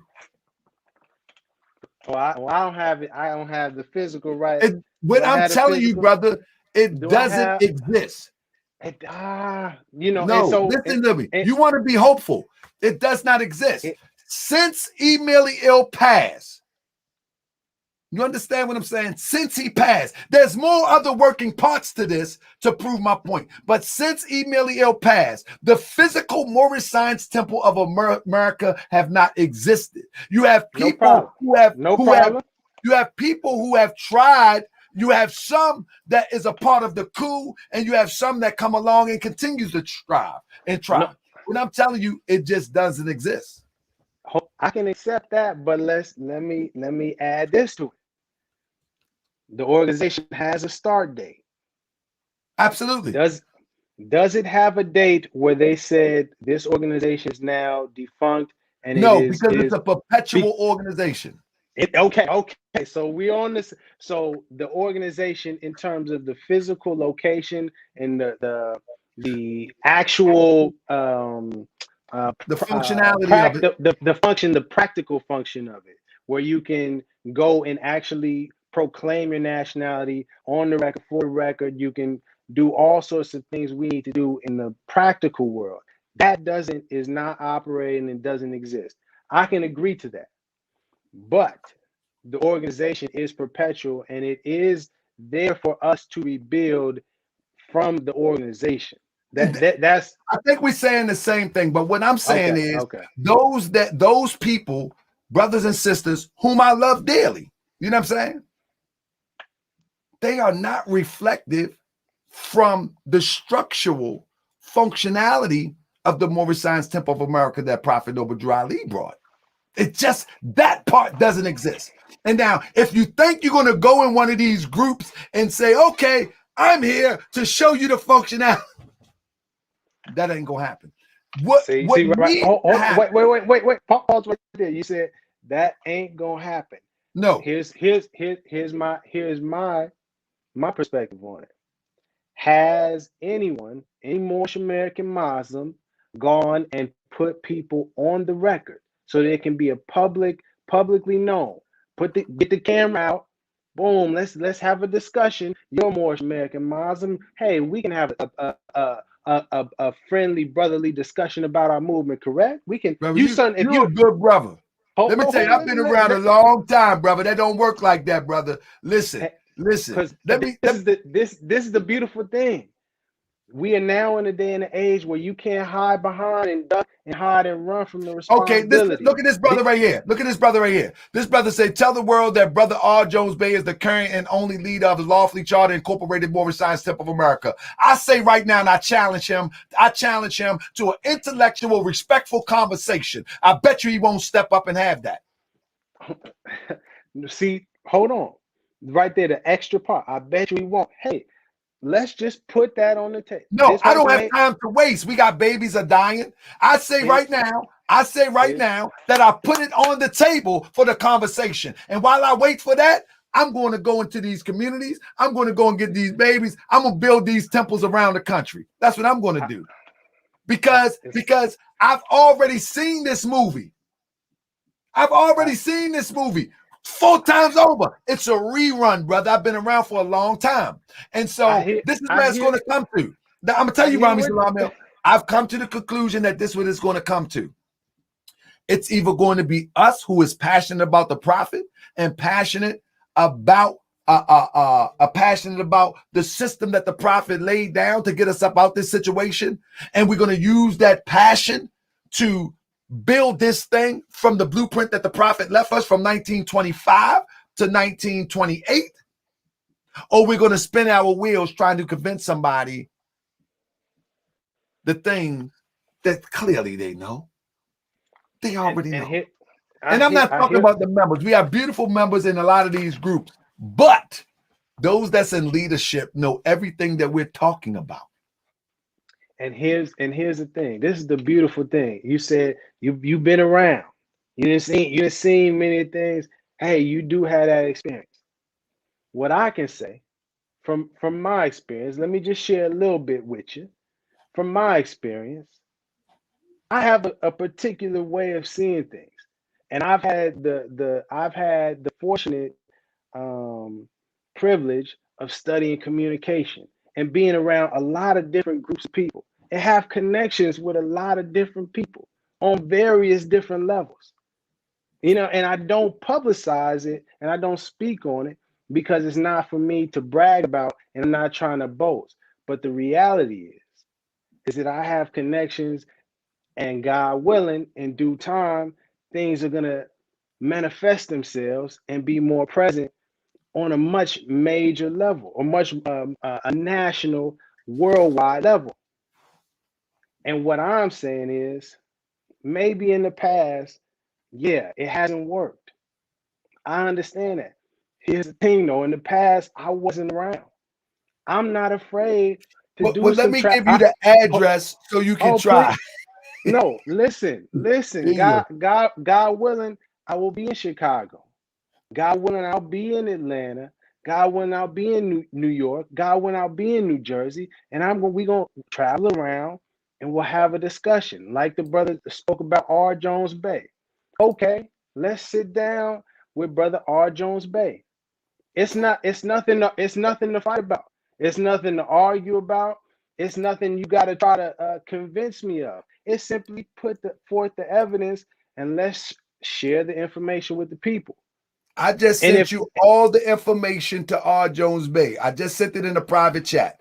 And try it out. Give it a shot. no, Give it a no, shot. and this is the beautiful thing. Allah's God in this. You know what I mean? And all we have to do, all we got to do is follow Noble Drew Ali's lead. Brother, let me ask you a question. I understand the passion. Let me I ask you a question. understand. See, Come on sometimes we with it. can't see. We can't disillusion ourselves, right? Do you tell me, right? Real quick, because I want to get on with the what's the name, right? Do you tell me right here, right, that this group right here has been around since 1934 and claiming leadership? They were there. Kirkman Bey was there when Eliel was appointed the Supreme Grand Sheikh of the Supreme Grand Council. He was there when the Prophet appointed him leader. They don't mention him one iota right here. You think you're going to talk about that? It's not about talking them out. It's not about No, convincing. what I'm saying is not talking about what I'm trying to say. I don't want to sound facetious. This is intentional is what I'm trying to tell you. No, I get you. This is intentional. When something is intentional, brother, when something is intentional, there is a goal that is trying to be met with this intent. And for one, think that they're going to come along and change the intent. And again, you have to remember, the elements are missing. Prophet Noble Drew Ali made the leader of the organization. Anybody got a divine constitution and bylaw? What is the leader of the organization name? The Grand Sheikh and Chairman. Gotcha. If you're not going to adjust that, there's a reason why that's not being adjusted. A lot of legal things are in place. Why they not adjusting from the leader they're called the Supreme Grand Advisor? Let's get to some realness. You understand what I'm saying? It's more than it's deeper than rap. Let's really get to it. You and I both were speaking about the Rise of the Moors group, right? Prior to the incident, months and months prior to the incident, right? Documented. People can see it for themselves. People that play with this movement and try to do whatever they want to do, thinking they are no better than the Prophet. God is working in mysterious ways. My mama told me all the time. This is not a movement to be played with, and people are suffering the consequences in the here and now. The different people that have been out front with all of the different kinds of spins on this Moorish movement and taking it and trying to do their thing, all of the different ones, from the brother up in Canada to anyone else, not excluding anybody. Anybody that's playing games, the consequences are going to be felt. It's no longer a place to hide. And what I'm saying is, it's not about convincing anybody. It's not about trying to get people to to get, hey man, this is what it takes to be a grand sheik. These are the requirements.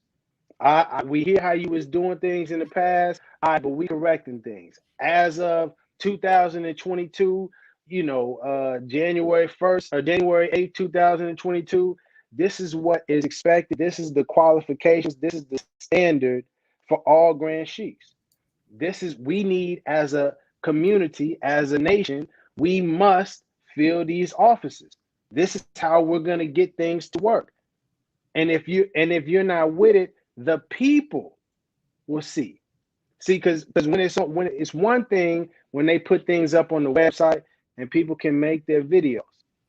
It's a different thing when there's Moorish American brothers and sisters that are there respectfully, asking under an intelligent tone, asking for dialogue and communication. Well, let's get some clarity on this for the people, because you are supposed to be representing the people. You are not bigger than the people. You're not bigger than the movement. This goes to any grand sheik.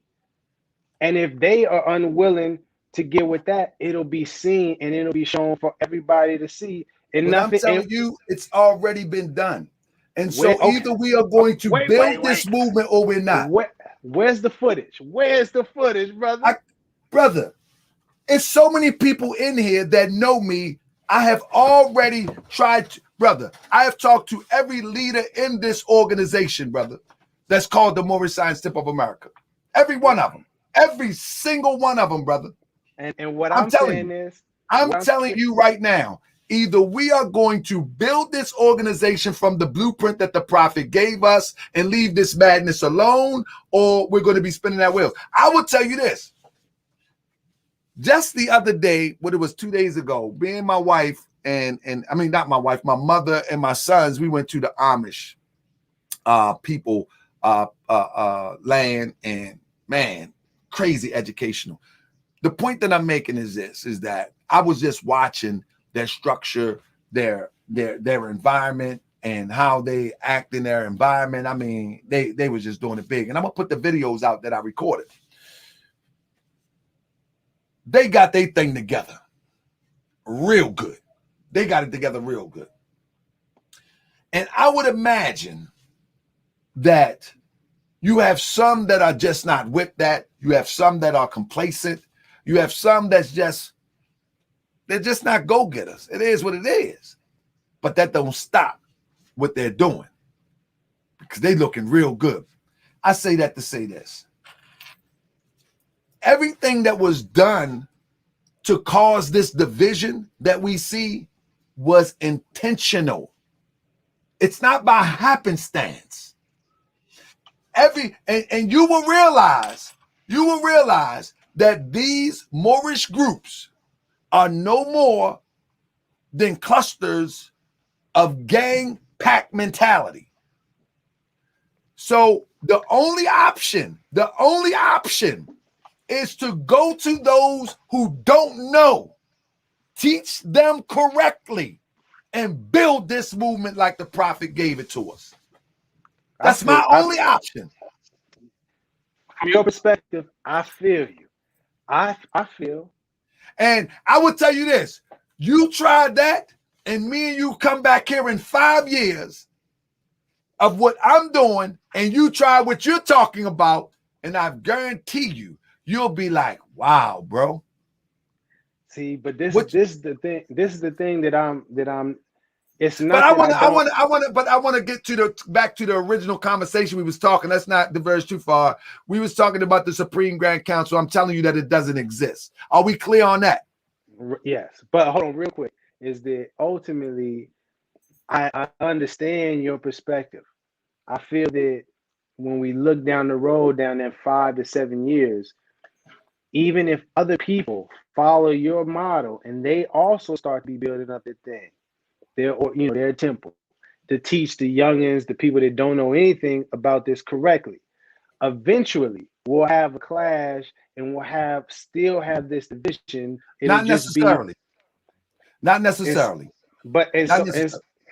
I understand your perspective, which is why for me, I feel the best decision let's make sure we're clear, get that foundation square first. But I wanted to, I gotta end this. When you pull that up, let me say this for one thing, there is so many layers to this, Brother Rami. We only talked about the Supreme Grand Council. And we didn't even go deep into it. We just scratched the surface. But the functionality of that is heavy. The functionality of the grand body, I scratched the surface a little bit, but it's deeper than that when you get into the actual day-to-day function jobs that I'm talking about. Not only that, the spiritual side of teaching Islamism. You see what I'm saying? The cultural side of teaching Moorish. The educational side.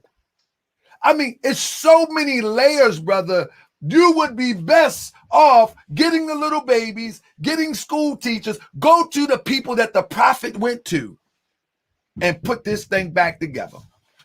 Let me just put some questions on the table that I had. Well, one of the ones, can we say for a fact that the Moorish Science Temple of America has a lawful, fully functioning, active Supreme Grand Council? We can say for, no. Per example, no. We went over the temple tax and report for every month. That was supposed to be in 1928. Have we been following Drew Ali's orders since then? No. We spoke briefly about the connection between the Supreme Grand Council and the Grand Body. The biggest question that we kind of been discussing, how do we restore the Supreme Grand Council and get it back active and functioning? And I understand your perspective. I feel my perspective, but let me put this come on with it. Immediate solution on the table. Aside from your vision of things as it relates to just restoring the Supreme Grand Council and getting it back active and functioning, can we agree that at the very minimum, we can at least make sure that we have a report or some sort of document that we can put together that is official, that clarifies, crystal clear, made it very clear and plain, make it plain, as Brother Malcolm said, what the Supreme Grand Council is, what duties and functions it has, and how someone gets elected or, appointed. Brother, we already got that. We already got that in our temple. But let me say this before we get to that. So can we make that? No. Because before you get to that, you have to remember, Rami, before you get to that, you didn't need a Supreme Grand Council to build the Moorish Science Temple of America. Before you get to that, what did the prophet do before that? He established 15 charter temples, 2 to maybe 2 to 4. I'm still in the research of that, of unchartered temples, which means they didn't have charters. Now, this was way before the Supreme Grand Council. Before we get to that, we need to get to the basics first. Where's the Grand Sheik and Chairman? Where's the Secretary? Where's the Treasurer? Where's the Treasury? All of this was established before a Supreme Grand Council. So before we even start talking about a Supreme Grand Council, the first thing we got to do is put the basic structure back in place. The Supreme Grand Council was the last thing that the prophet put in position. In 1928, there's a 28 convention. That was the last thing. They already had schools. They already had grocery stores. They already had manufacturing corporations. They already had all the things to run a society. So we're putting the cart before the horse. So we need to, so where I'm at right now, in the Moors of the noble temples, we're saying that we at 25, 26, 27.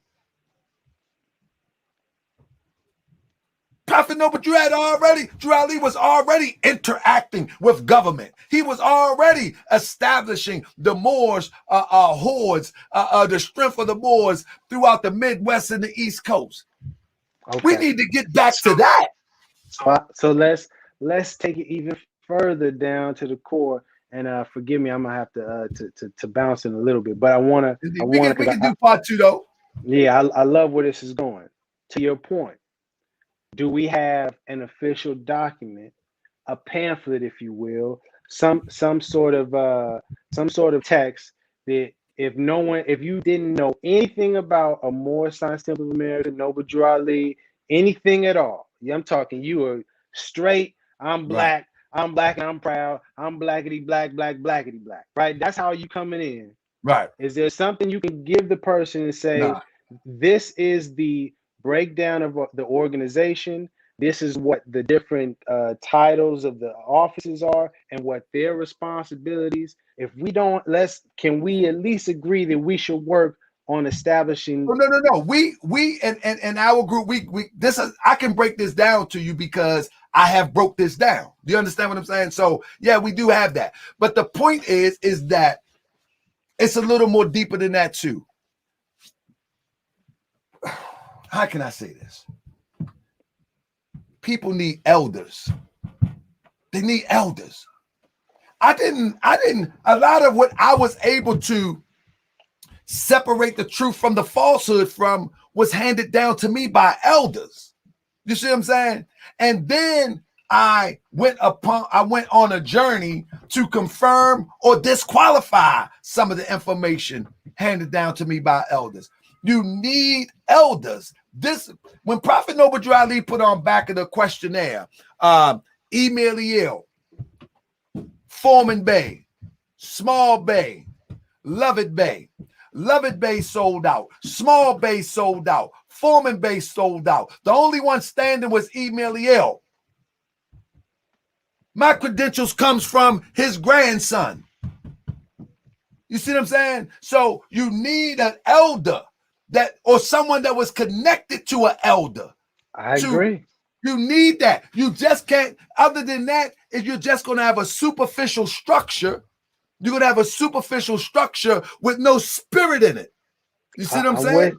I'm with You're you. going to have no spirit in it. And like Mars said, they have all the elders. You have all those that jumped the ship from the Prophet Noble Drew Ali. Mars, they jumped the ship. They didn't go under the structure that the Prophet left for them. And they said it themselves. Let me say this, you know what I mean, and then let me at least close on my part. All right, boom. When I was in college, freshman year, on the football team, they got a huge frat party going down, right?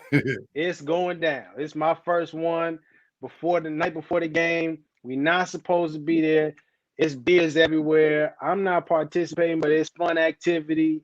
It gets a little reckless. My man, the senior, who was my like we had a brother system and on the football team, a freshman gets paired with a senior. My senior brother, he's wasted drunk, punches through a window, tears up all these ligaments in his arm, has to go to the hospital. He's done for the season, can't play football anymore. It's all bad. He was the starter for our squad. It's terrible. Hold on. On Monday, we have what was called Black Monday. Coach said, come to the field, grab your helmet and shorts and cleats. That's all you're going to need. And they ran us for hours and hours and hours. The point I'm saying is, I didn't punch through the window. I wasn't drinking.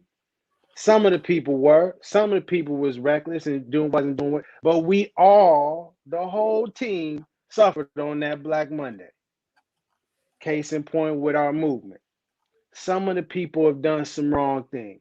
Some of the people in this movement are dirty. Some of the people have turned their backs and jumped ship and all sorts of things. Ultimately, we are all suffering. And it's going to take us all, okay, if in the past you made some mistakes, now's the time to correct yourself. And it's never too late to correct yourself until Allah calls for you. And then when it's that time, there's nothing nobody can do. That's between you and Allah.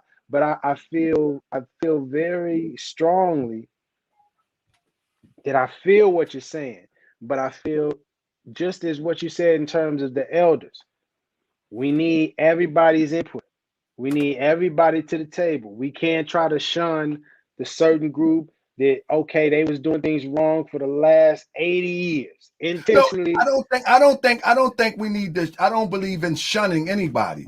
What I'm saying is the truth is stern. You see what I'm saying? And once I'm convinced that you are not going to yield to the truth, I don't have to waste any more time. As long as I know that, listen, I know that I'm moving on the truth that can be qualified, quantified, and established before the people. You know what I'm saying? I know I can do that. You know what I'm saying? Now, will I and as we affectionately call ourselves noble temples, will we be able to establish ourselves from that blueprint in the way that we seen it in 1928 in the years to come? Well, I'm sure going to do my best, because I know that is that which what we see. They don't, many of them, and it's hard because I have many friends in these bodies. Many of them do not care about the governmental structure.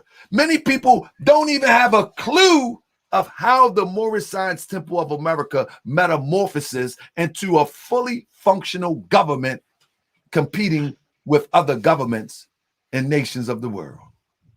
That's sad.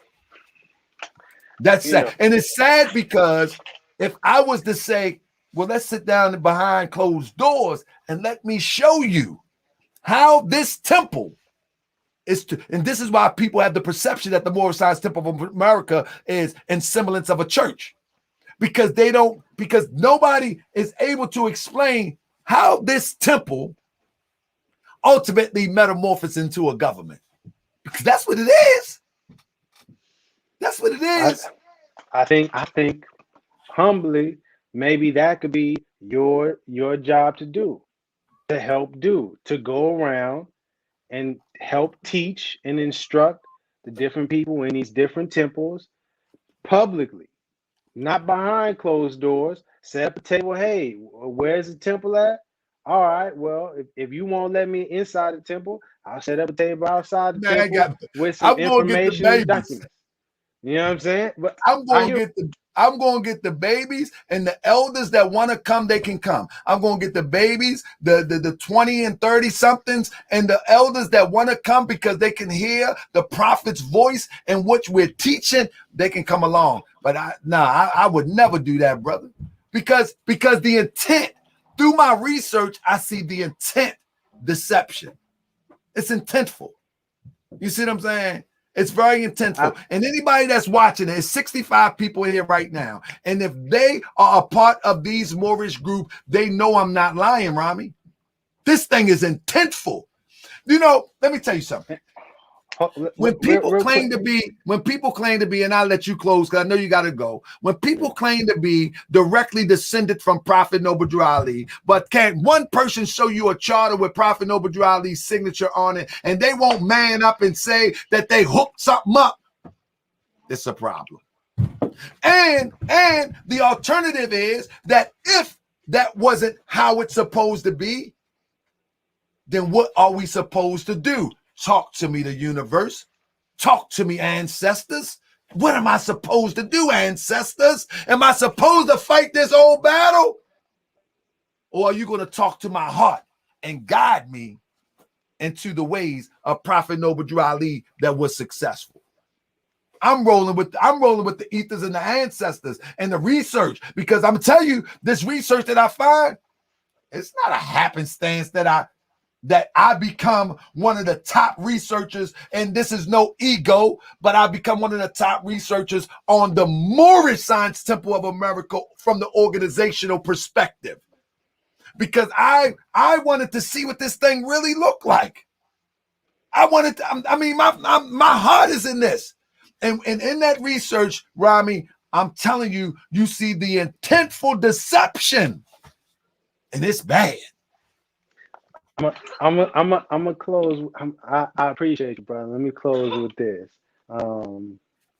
My mom was just telling me this the other day. She said, she was saying, son, it says, no weapons formed against us shall prosper. She was, but let me know, it's not saying no weapons won't be formed. It's just that the They ain't gonna weapons. prosper. That's right. So, in saying that, regardless of, and this is to all the brothers and sisters that may have some evil intent that are watching right now, regardless of what you may try to do, understand this movement is guided and it's by Allah now. And we were sent a true and divine prophet, and understanding that and really knowing and walking on that, I have faith that regardless of whatever games, it's over with. It's not going to work. Ultimately, we know truth prevails. We know that that light will erase all the darkness. And so what I'm going to work on, you know, because and let me and put in this perspective is that I didn't grow up in the Moorish Science Temple of America. Nobody in my family was a part of it that I knew. Nobody was talking. Nobody around me was even mentioning Moors that I knew in Oakland. Period. In Northern California, none of the people I came up with. So I came in this completely by myself with it. And through the dedication and research and hours of studying, I was able to understand this Supreme Grand Council issue. And I believe and I have faith that with that same dedication and perseverance, with the love, but we are not yielding, we're not going to move off this subject. And we will continue to raise this point. And I understand you have done your work, no problem. I can do some things. And so I will make the effort to make sure that this information is known across the country so that no one can say we didn't know or we didn't understand. All the leaders, you know, this is not to put them on blast, but this is to hold them responsible and accountable, because if you put yourself in a leadership position, that is what you're signing up for. You have to be responsible if you're going to claim to be the leader of a temple, the head of a temple. If you're going to claim to be a part of this movement, everyone has to be governed accordingly by the laws and the rules that Noble Drew Ali laid down. And so I'm going to move with that energy, and God willing, in due time, we will rebuild this temple and things will get back to functioning in the way that they're supposed to be. Islam. Islam, brother. But we got to do a part two. I hope that the main thing that I wanted to establish is that the Supreme Grand Council don't exist. You have people that are trying their best to establish themselves as a Supreme Grand Council. But I will tell you that there's more to it. There's more to it than calling yourself a Supreme Grand Council. The Supreme Grand Council is supposed to interface with the city council and other governments in order to perpetuate the movement, to push the movement into the next phase.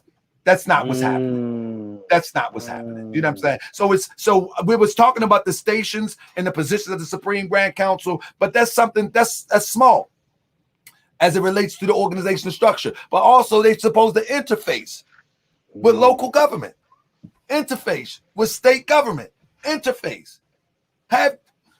It's way bigger. It's way bigger than that. And you can see that when people remove these entities, they don't acknowledge Email, and Email is the representation of what happens when Prophet Noble Drew Ali is out of the flesh. This is the example. What happens when I'm not around? Watch Email. Don't honor Email. You don't know what you're supposed to do.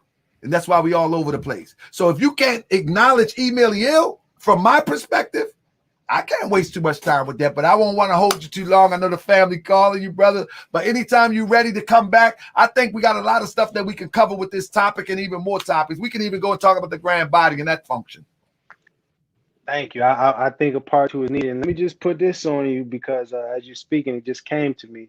I think you may be a very important person and just the right person, especially with connections with the elders and time in the movement, to put forth a book that lays out a timeline of the Moorish Science Temple of America, detailing what has happened, what the rise and the current stagnation. I don't want to say the fall, but the current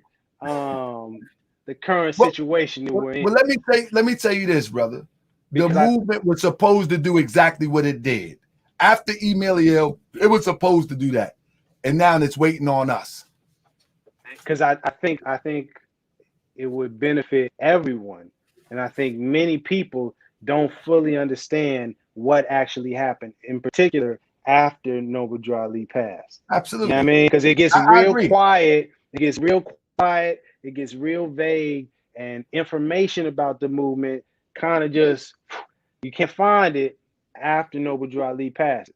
And I think it's important now more than ever that we make that known to the people so they can understand the people that did have intentions of overthrowing and staging a coup and trying to take over the movement, because Noble Drew Ali did have enemies. This is not within our own movement. This is something that we have to, we have to digest and accept. Far too often we want to point the finger at, the European, the quote unquote white man, but we have to be honest and look at ourselves and understand it was people inside our movement that look just like us that did not necessarily have the best intentions. It's unfortunate, but the truth is the truth. Absolutely. So I appreciate you, my brother. Whenever you're ready, you let me know. We return back to this conversation. All right, bro? Will do. Appreciate it. Thank you all. Thank you all. Peace and love. Peace. Islam. So, family, I think that was a good bill. Anybody got any questions? Listen. I am willing to debate any leader in the Moorish Science Temple of America on the information that I put forth. Any leader, any member of any group of any Moorish Science Temple of America. I'm not saying that people aren't trying, but I'm going to tell you that most of the things that you see in the name of the Moorish Science Temple of America, or things that are called the Moorish Science Temple of America, or organizations called the Moorish Science Temple of America, it was built on deception. The foundation was built on deception. Whether people like it or not, the Kirkman Bay Foundation is on deception. You got to clean that up first. It's just what it is. Get mad. I love me some Baliel. That's my guy, without a doubt or contradiction. But that lineup that is given to the public, give me 1 second. I'm gonna stay here for a second with you. This lineup, I'm gonna stay here with a second for you, because I think you need it.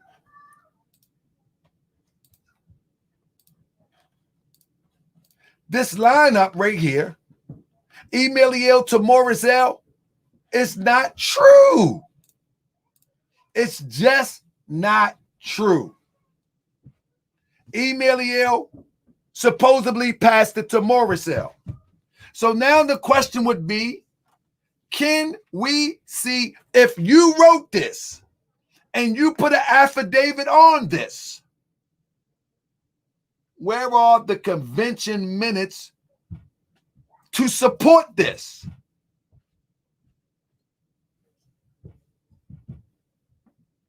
Then it says Emilio to Morizelle, and Morizelle supposedly appoints Walton Bay.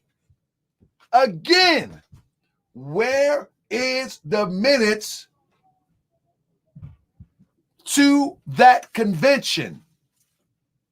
Because this only happens in convention.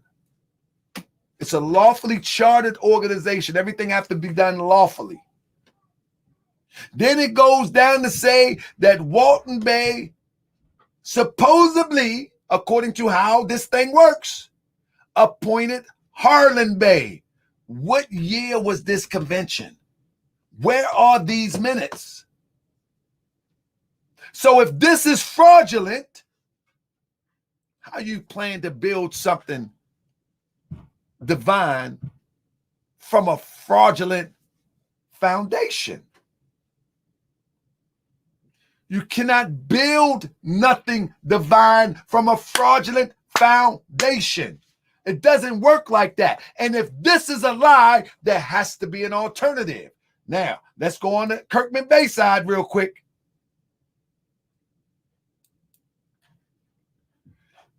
On the Kirkman Bay side, it is taught by the Kirkman Bay group that they selected Kirkman Bay behind closed doors. This is in 1933 that this is said. That is not how you select a leader for the Moorish Science Temple of America. They are appointed, and they are appointed through the process that Prophet Noble Drew Ali gave us. And that process is the convention process. Once again,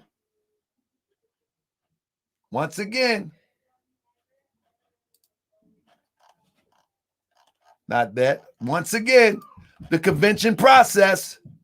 Here you go. My bad. The convention process. If I'm sitting up here showing you that happened in 34, 33, but I can show you the conventions of 1930 from Eliel all the way up to 32. So from 29 to 32, Eliel was the man. Now, the burden of proof would be on show me where Kirkman Bay ran a convention from 29 to 33.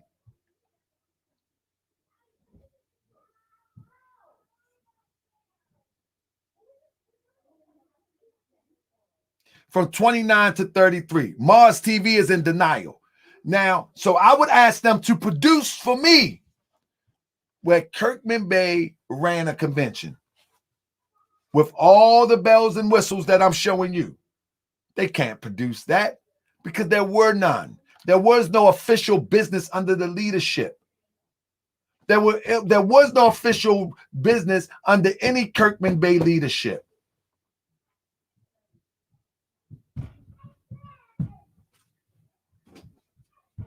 Sit. Now, anybody want to come and debate me about that? All you got to do is email me. We can do it tomorrow. You can't debate me on it respectfully, then you're just talking. You're just talking. There you go. Then you're just talking. And I'm telling you, and now, what is my point? My point is the same. My point is that if we love the Prophet movement, the faithful will come together and build it from the blueprint left to us by the Prophet. Yep, I got minutes from 29, 30, and 31. Fragments. I don't have the full minutes, but I got fragments of all of them. I got the I guess you would call that the flyers. I got the flyers of all of them. You see what I'm saying? And the head was Eliel. Yes. And I am here to say that if someone intentionally deceives, what's the point of believing? So I say, anybody come forth. Let's do it respectfully. And I will also debate the authority that is recognized by the Secretary of State. I would debate anybody on that. Bring your best. Bring your best. I would debate anybody. You got some proof? I'm going to give you the link right now. Don't come here talking. You got to have some proof. Matter of fact, I'm going to give you the link right now. I'll let you talk today. Go ahead. There get the link. Come on, Michael Young, babe. Come on in. Let's do it. I'll give you 15 minutes. Show me what you got. I know you're going to come talking, but I'm going to bust you with some receipts while you're talking. Come on, where you at? I got things to do. I mean,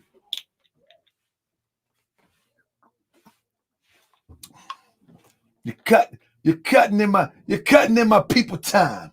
Come on up in here. Where you at?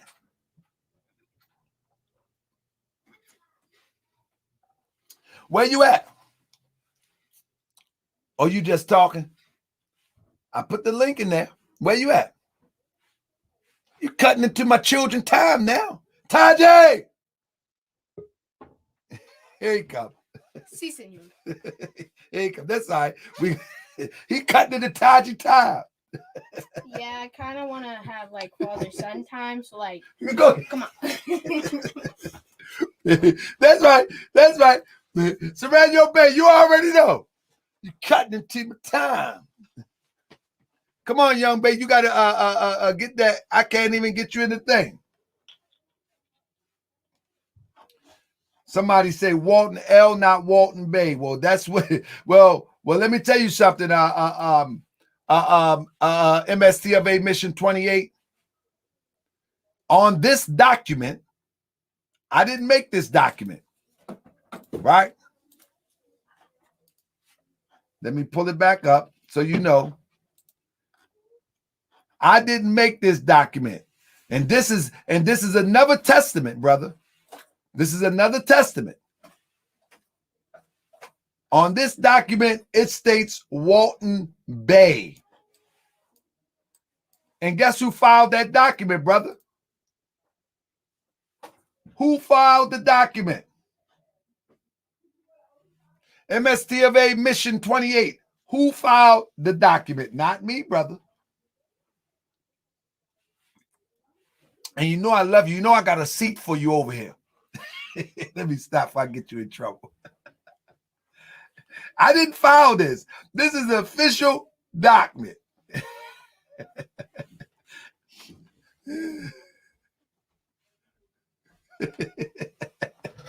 Hey, family, tomorrow, Moorish World TV, man, we going to turn up. We going on side that of the bar. We go straight for his juggler vein tomorrow. So I'm in here teaching the original people in the building. Man, listen, if someone wants to debate me on this topic, you know what I mean? My thing is, if we're going to get it right, we're going to get it right. If we're not going to get it right, we're not. I'm working to get it right, and I'm not asking anybody for permission to get this thing right. I know it works. I know it works because I witnessed Prophet Noble Drew Ali make it work. Within 3 years, every temple had a school. Within 3 years, every temple was feeding their own people in their community. Within 3 years, every temple had a spiritual program that got the doors busting at the seams. Within 3 years, they made their own clothes, their own flags. Within 3 years, we still depending on the European. We still depending on the European. We're still depending on someone to take care of us. When you look at the garbs of Prophet Noble Drew Ali, that was made by a Moorish seamstress. Where are the seamstress at? Huh? Every majority of the temples had grocery stores. I mean, so anybody that talk this mess to me, I'm frustrated. That's right. That's right. I'm frustrated. Anybody talk this mess to me and they've been around for 80 years, that's embarrassing. That's embarrassing. You follow what I'm saying? That's totally embarrassing that someone would say that someone be around 80 years and they haven't produced one iota of what the prophet produced. And then what they claim that they produce is dilapidated, deteriorating, but there's some information on that I can split a wig with. Where you at, Michael Young Bay? What's wrong with you? Come on up in here with that Obama phone. Them things can get on here too. It's like, I'm glad. Where Michael Young Bay at? Come on. Mighty Michael Young Bay. Come on up here. And when you come in here, you bring that switch off the tree. Get that switch off the tree. Come on in here. It can't be blocking you, brother. All right, I tell you what I'm going to do. Because I know you ain't got no receipts. You got some receipts? I don't know why it's blocking you, but let me see. I'll let you. Let me put a number in there. Don't worry. Call this number if it's blocking you. Call this number. It's blocking them. I don't know how it's blocking them.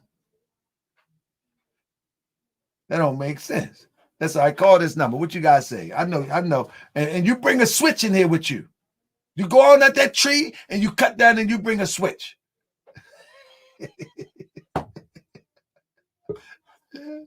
There you go. There you go. You bring a switch in here with you. You hear me? You don't come in here without no switch. It's not, brother. But come on, brother. I've been here for a minute, so what you got for me? Hey, the switch is lethal, so the switch whoop anybody. What you got for me, brother? Come talk to me. Man, look here. I ain't gonna get into no back and forth. I stop doing that. I'm not gonna get into. It's not a back and forth. I would love for you to just take a minute and give me your position, so I can. My position is this here. My position is this here. Like you mentioned, the minutes for mainly ill, also minutes for Kirkman Bay. They had conventions. Where they at? They had conventions. You got to order it from the secretary. What year? From 29 in any year. You got them? No, I don't have them personally, but I don't saw them. You can get convention minutes. It ain't about. Brother, it ain't about. Listen to me. Hold up. Before you say that, right? Before you say that, you said 29 minutes, right? That's what you said, right? Year 29, right? 1929. Okay. Let me show you something real quick. If you claiming that Kirkman Bay have 1929 minutes, right? That's what you just said. Right. Let me show you something. They have 1929 minutes. Let me show you something. The only 29 minutes that exists is these minutes that you see right here. And Kirkman Bay attended this convention under the leadership of Eliel. Right. This is a fragmented part of the convention. These are not Kirkman Bay conventions. No, I'm not saying. I'm just saying. No, hold up. Let's get an understanding. Secretary is A. Brown Bay in these commitments. You understand what I'm saying? Right. That's the secretary. So what I'm telling you is that Eliel is the only leader of the Moorish Science Temple of America in 1929 with minutes to support it. Okay, now in the minutes of 1929, then they vote. Yeah, okay. And the minutes of 1930, then they vote. Of course. I'm talking about for them officers. Of course. So the public be clear. Okay. Of course. They was reaffirmed. Most of them was reaffirmed. What year was he voted into office? Who? Kirkman Bay. He was never voted into office. He was never voted in office. No minutes reflect that he was voted into office. No. Okay. Now this for the Moors that don't know. Okay, because you have hold up. Before you talk about the Moors that don't know, where are the minutes when he was voted into office? You got to produce that. Well, I don't have copies of them. I didn't think so. You don't. But hold on. That don't mean that the minutes don't exist. No. What we're gonna do is let's stay on task. Okay, I'm staying on task. This is very important. Listen. This is very important. The minutes exist that he was voted into office, then the burden is on you to produce those minutes. It's not on me. I produced the minutes of Eliel functioning within the construct of Prophet Noble Drew Ali's order. In that order. So it's up to you to produce the minutes where Kirkman Bay was voted into office. It's not up to me. The burden is not on me. My burden is to show that Eliel ran conventions from 29 all the way till his passing. That's my burden. Okay, hold on. He ain't nobody. I'm not saying he didn't. I'm not saying none of that. I'm saying that people have to keep in mind that there was two different conventions going on. Okay. You had the group on the south side. No, we're not getting to that. You're gonna have to produce it. You gotta produce it. You can't just talk here. all No, that goes in, all that goes Young together. you just can't talk All that here. goes You together. have to produce it. You have I, to produce it.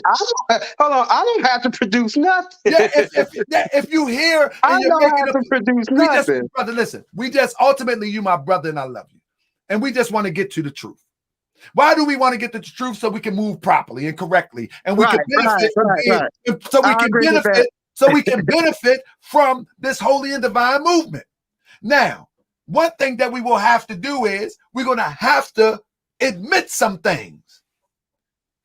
That's one thing that we're going to have to do in order to move in the holy and divine movement, or to move in a divine way. We have to admit some things. And so in order for you, that's right, I mean, it's getting hot. In order for you to have a position at this stage of the game, you have to produce what you're saying. I'm producing what I'm saying.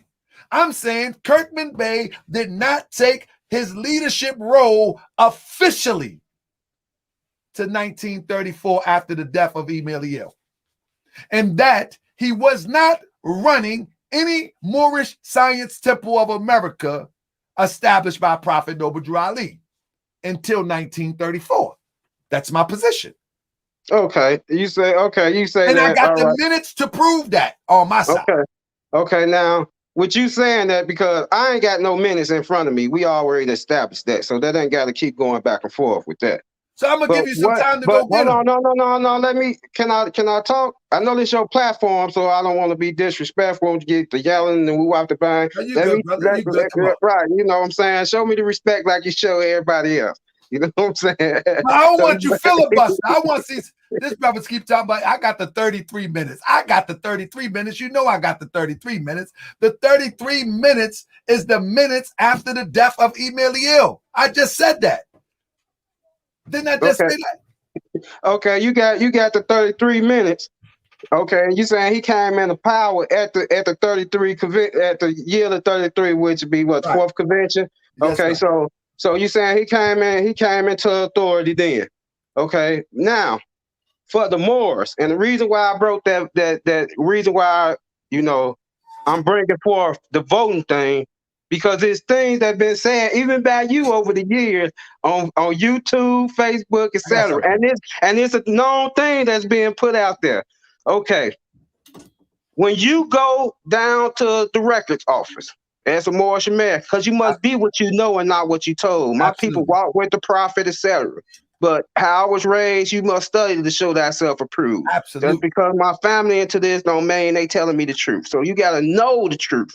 You got to study to show thyself approved. So when you go down to the records office, because the reason why I brought that voting up, because that second of the convention, they voted. You got leaderships that saying, oh, you ain't supposed to vote. You just supposed to appoint. You just supposed to appoint. That's not true. The prophet appointed because it was the first convention, number one. That's not true. And he had that power and authority. Yes, you do. When you look up rules, hold on. When you look up rules and robbery, rules, mainly every organization, even corporations run rules and robbery. The first thing they do when holding the meeting is elect a chairman. You're guessing. No, you're guessing. Them facts, you can read that in the Robert's Rules of Order. We're not talking about the Robert's Rules. Okay, we ain't gonna go into that. Let me finish saying what I'm saying, because you saying what I'm guessing, and I'm not saying what I'm guessing. You can't tell me what I'm guessing because you don't know what I know. I'm telling you, you're guessing, and I can prove you're guessing. So you saying you ain't supposed to vote? No, you saying you just supposed to appoint leadership? No. Let's rewind real quick. What I mean by you're guessing, the way that the prophet gave us the example, right? Right. So he appointed Eliel. To what position? Let me finish. To what position? Chairman. As the chairman. The Grand Sheik and chairman, absolutely. The chairman is the head of the organization. It's on record. It's on record that the prophet himself appointed him the chairman. While the prophet was on the scene. Yes. Okay. Well, I got a question. If he was the chairman, because let's say I'm a person. Let's say I'm a person that don't know. You know, I'm just joining. if he the chairman, I look at things like this. Is he the chairman back then because the prophet got in the newspapers that he was the governor? So I look at things like that. He was the he was the governor of Temple number 1. Yeah. Okay. Some people think that Temple number 1 is the main temple. Or as you talked about earlier, that some people think that that was the Supreme Council, Temple number 1. That's not true. That what? That when you say he elected him as a chairman, he appointed him as the chairman? Absolutely. When listen, where's that in the minutes that he appointed him the chairman? Listen to this. But me personally, I'm just saying, I know what I hear out there. I'm saying me personally. Let me show you this. I never read where he was the chairman of the organization. Even in the prophet's paper, when the prophet went on his tour, he said he left him in charge of the activities. He ain't say he appointed him or put him as the chairman, or as some people say, oh, he said in the prophecy. Let me clear that up for me. Let me finish. The reason how we know, and anybody that's been around may have seen these minutes. Everybody haven't seen them. But the reason why we know for this platform, let me just say for this platform, because when you look at the second annual convention, who ran the first annual convention? Do you know? Who ran the first annual convention? Who was the chairman of the first annual convention? At the first annual convention, look at the lithograph. I'm asking you. You look at the lithograph. You look at that picture. Who was it? Who was sitting up front there? That's Brother Ross Bay. He was the master of ceremony. Brother, I said who was the chairman? That's a different thing. That's something different. Prophet Noble Drew Ali ran that first annual convention. Yeah, but I'm saying, as far as the procedures, who ran it? It wasn't immediately ill. It was Brother Ross Bay. I know the prophet was in charge of the convention. Okay. Who was in charge of the conventions after the prophet? After the prophet, it's up in the air. After the prophet, not up in the air, brother. I'm gonna show you right now. It's not up in the air. Give me 1 second.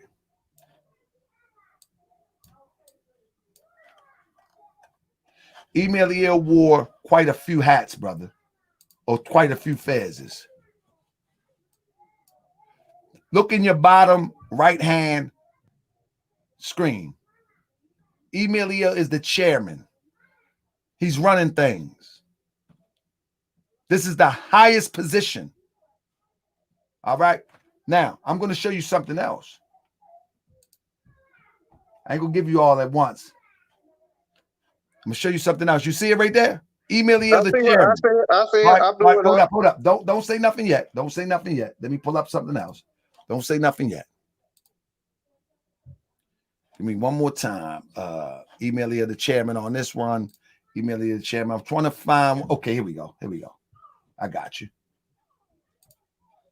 There you go, right here. Look at the bottom left hand. Eliel is the Supreme Grand Sheik on this one. You understand what I'm saying? He's wearing multiple fezzes. He was the governor. He was the Supreme Grand Sheik. He was the Grand Sheik and chairman. And guess what? Last but not least, I don't use Europeans to validate anything, but we actually have the court case where the judge actually confirmed. Oh my goodness, he done dropped off. So now people like Mars need to produce. Show me your proof that Kirkman Bey have some standing before 1933. Show me. I'm showing you activity. Press 1 if y'all seeing activity. Why am I pounding this real quick? The reason why I'm pounding this because I'm showing that until we get back on track, this will never be what the prophet gave us. Islam. I got disconnected. You understand? Until my point of this, young Bay, is not to cause people to be so messed up in the head and disgruntled. My point is very simple. Until we get back on track from what the prophet gave us from 1926 to the closing of the convention of 1928, we're never getting back on track. Now I got a question. Right. Okay. Now I ain't see if you posted the last post because I got the last picture because I got disconnected. Okay, but my thing is this here. With all that said, right? When you go down to the records office, there you go. When you go down to the records office, and like I tell Moors all the time, I don't care who you is, start with the prophet. Because everybody else, including Emmanuel or whomever, can be wrong, but we know the prophet, right? All right, and then I got a serious question for you. Okay. So when you go down to the record office, go ahead. So when you go down to the records office, and I told Morris to do this some years ago on Facebook. You go to that records office, you start with the prophet. You're going to see the prophet where he had the first meeting. You're going to see the prophet where he registered and changed the organization, etc. And you're going to see every person that's in authority figure from the prophet on up until right now today, which is under the leadership of Brother R. Jones Bay. Okay. No. Person can dispute it. They can say whatever. That's what it is. Okay, my thing is this here. Because I was listening to the brother previous on there that was on here, with you previous. Hold up, bro. I don't want you to get away from that question about the records office because I need to touch that. But go ahead. Don't forget that. So why haven't anybody under leadership under the Emmanuel branch, because they branch off with Braswell Bay and Bailey Eld and whomever, you got people even saying they reincarnated Moors, like you had on there saying they Allah and Noble Drew Ali, all that crazy shenanigan stuff. I'm gonna call it what it is, because certain things we shouldn't even speak. Come on, brother. So the thing is here with me is this here. See, I'm about unity, and I know what it takes. My brother, you missed that. But we can talk about unity later. Let's deal with this law that you asking. Right. So with that being said, if he's the authority figure that's recognized, okay, whether we agree with what he's doing or disagree, or we disagree or agree with the past or whatever, he's still in that position. Okay. The Moorish Temple of America Incorporated is still the body that's recognized. Let me ask you a question. Okay, I got you. Now let me ask you a question. And I want you to answer it seriously. Okay. If I steal your coat, do that make it my coat? No, if you steal it, no. Okay. Stop right there. If the judge in 1931 determined that Emmanuel was the head of the organization and we got the transcript from the court, how is it in 1930, the end of 30s, that Kirkman Bay is now on the record as the leader? The judge, hold up. The judge hit the gavel. Bam! Emmanuel, you're the head of the Moorish Science Temple of America. Kirkman Bay, you're not. Hold on. You don't know about that case? Hold on. No. I never saw or heard nothing like that. Okay. Before, but I'm just saying. Do I need to bring the case up? I'm asking you. Don't laugh. Listen, I'm 100%. If I show you the case where the judge determined that Emmanuel is the rightful head of the Moorish Science Temple of America, I show you that in the early 30s. How in the world do Kirkman Bay get on the record in the late 30s? Okay, now I'm going to answer your question with this here. Because my point is this here. If that brother is in charge, this organization is recognized as the I'm gonna do something that I don't normally do. No, let me finish my statement. Let me finish. Oh, you good. If this organization is the organization that's recognized. Now, brother, I get that. We get that. Let me finish. How did that come about? Okay, I don't know how it came I'm about telling because you, I just gave you the hint. okay, all right, but let me So say this, now, bro. Let with a me say this, holy and brother. divine movement, with Okay, the let me say holy this. and divine movement, you Okay, you cannot run a holy and divine movement off of fraud. but let me and I agree. Hold on, man. Because you're not letting me speak. You're not even letting No, me no, you finish want to my thought. filibuster. Or Come on. nothing. No, I'm not filibustering nothing. It come clearly to this here. Because if that brother is who you don't want me to repeat it, I won't repeat it for the sake of you. Go ahead. You good. But my thing is this here. The prophet say he needs strong men and women. And the brother made reference to it. No, you come to get together as unity. You can't hold on to that stuff. You can't hold on to that because you No, still no, gonna have no. We need the truth. The Islam. truth Can I speak? unifies. If can I speak, brother? The truth unifies. I'm not What unifying under no lie. what's Don't do the that. no, you can't unify. You can't look. You can't unify under no lie. I'm not saying unify under no lie. Because first of all, this not Emmanuel Ill, this not Kerman Bay, Brother, you want to unify under a lie.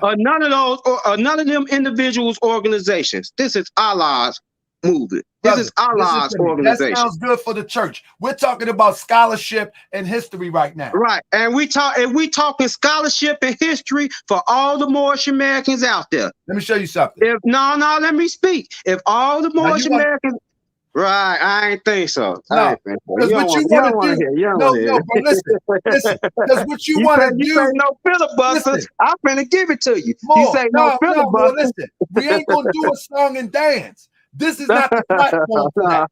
Ain't nobody. I'm not trying to dance with nobody. I'm finna put it out there. I'm finna put it out there how you supposed to do things. Go ahead.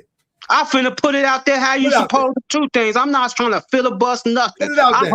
I hold no allegiance to nobody but Allah and the Prophet. Okay, put it out there.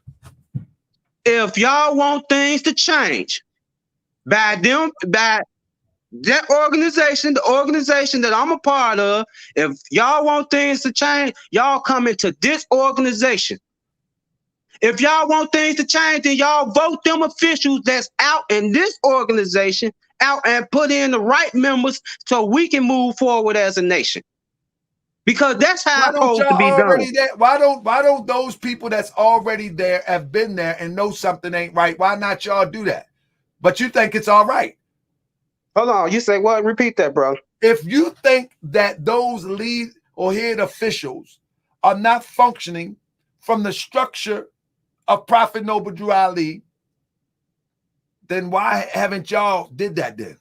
Why are you asking somebody outside to come in and do that? I can answer that. I can answer that clearly.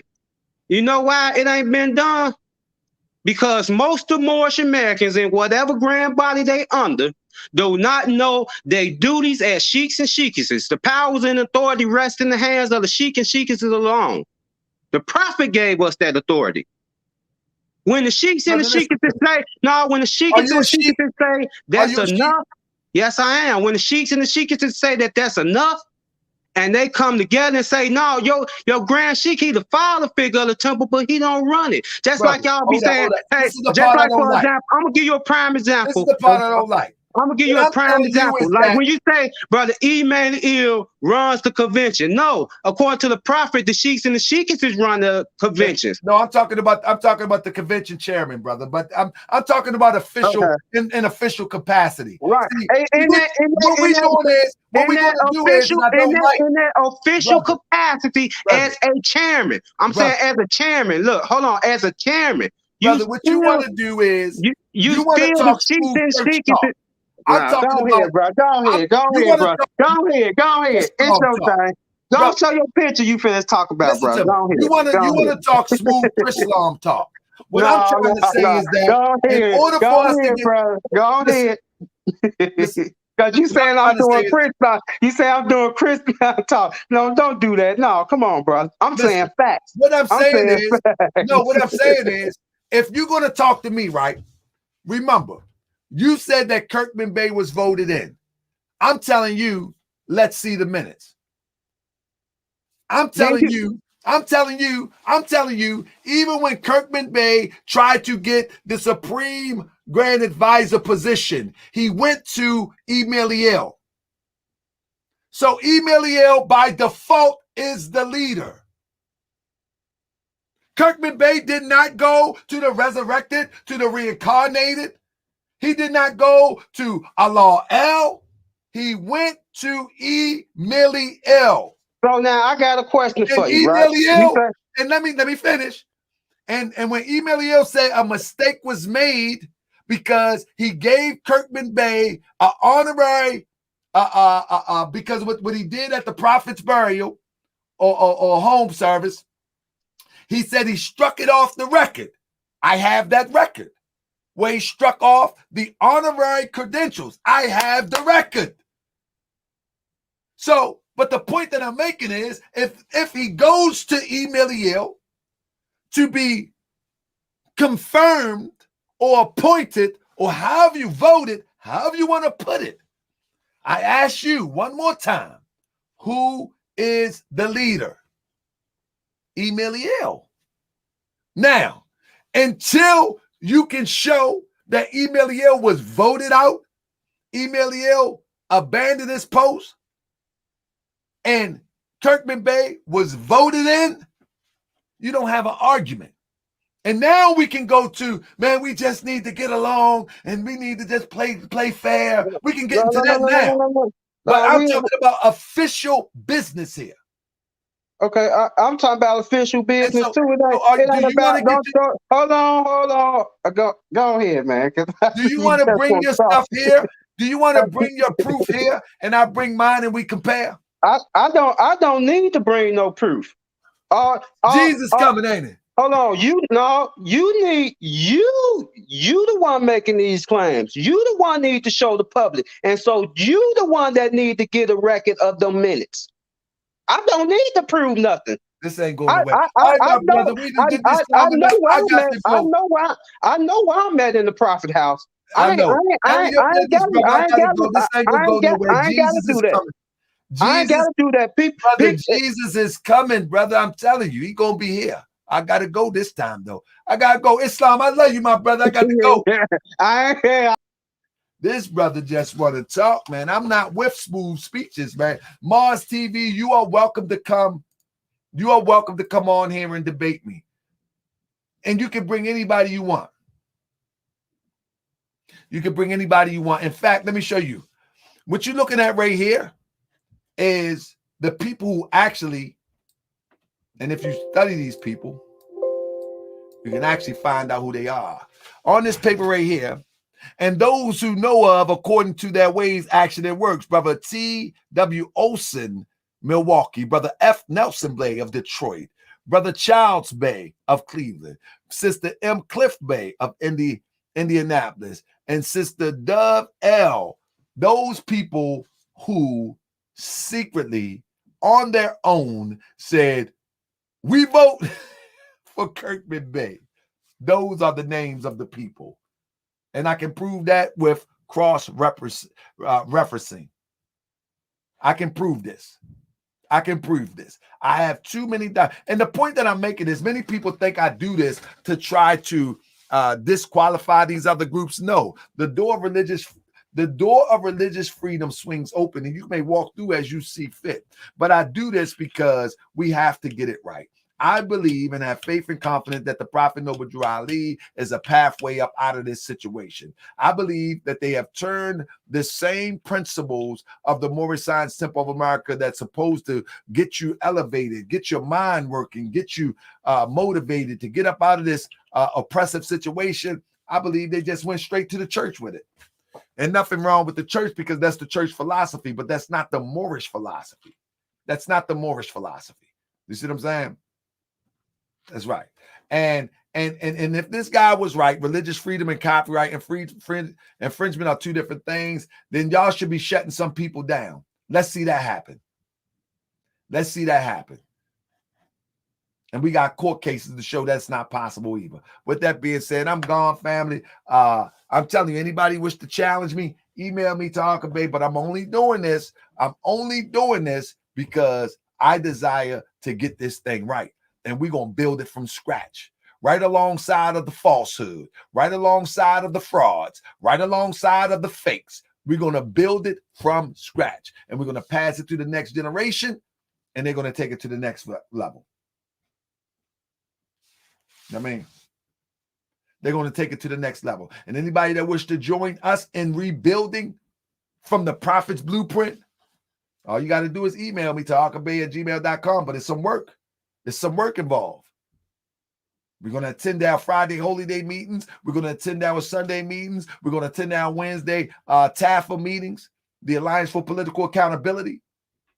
We're going to put this thing back together. We're going to work on getting this land right. We're going to work on drilling our own well so we can have our own water. We're going to work on these stores. We're going to work on some things like that in the Moorish paradigm in the coming years. You know what I'm saying? The game is over. They can play the games all they want. The game is over. With that being said, peace and love, family. Hope you enjoyed it. Can't wait till my brother Saranyo Bay come and see me face to face. But make sure you bring the switch with you, because I'm going to whoop you. Peace and love, family. That's my brother. Mars TV, that's my brother. He tried to defend that foolishness to the very end. But I can't wait till he come before the public and try to defend it so I can make an example out of him. You know what I'm saying? But I'm just not talking this talk here. We're actually building on everything that I'm talking about. Peace and love.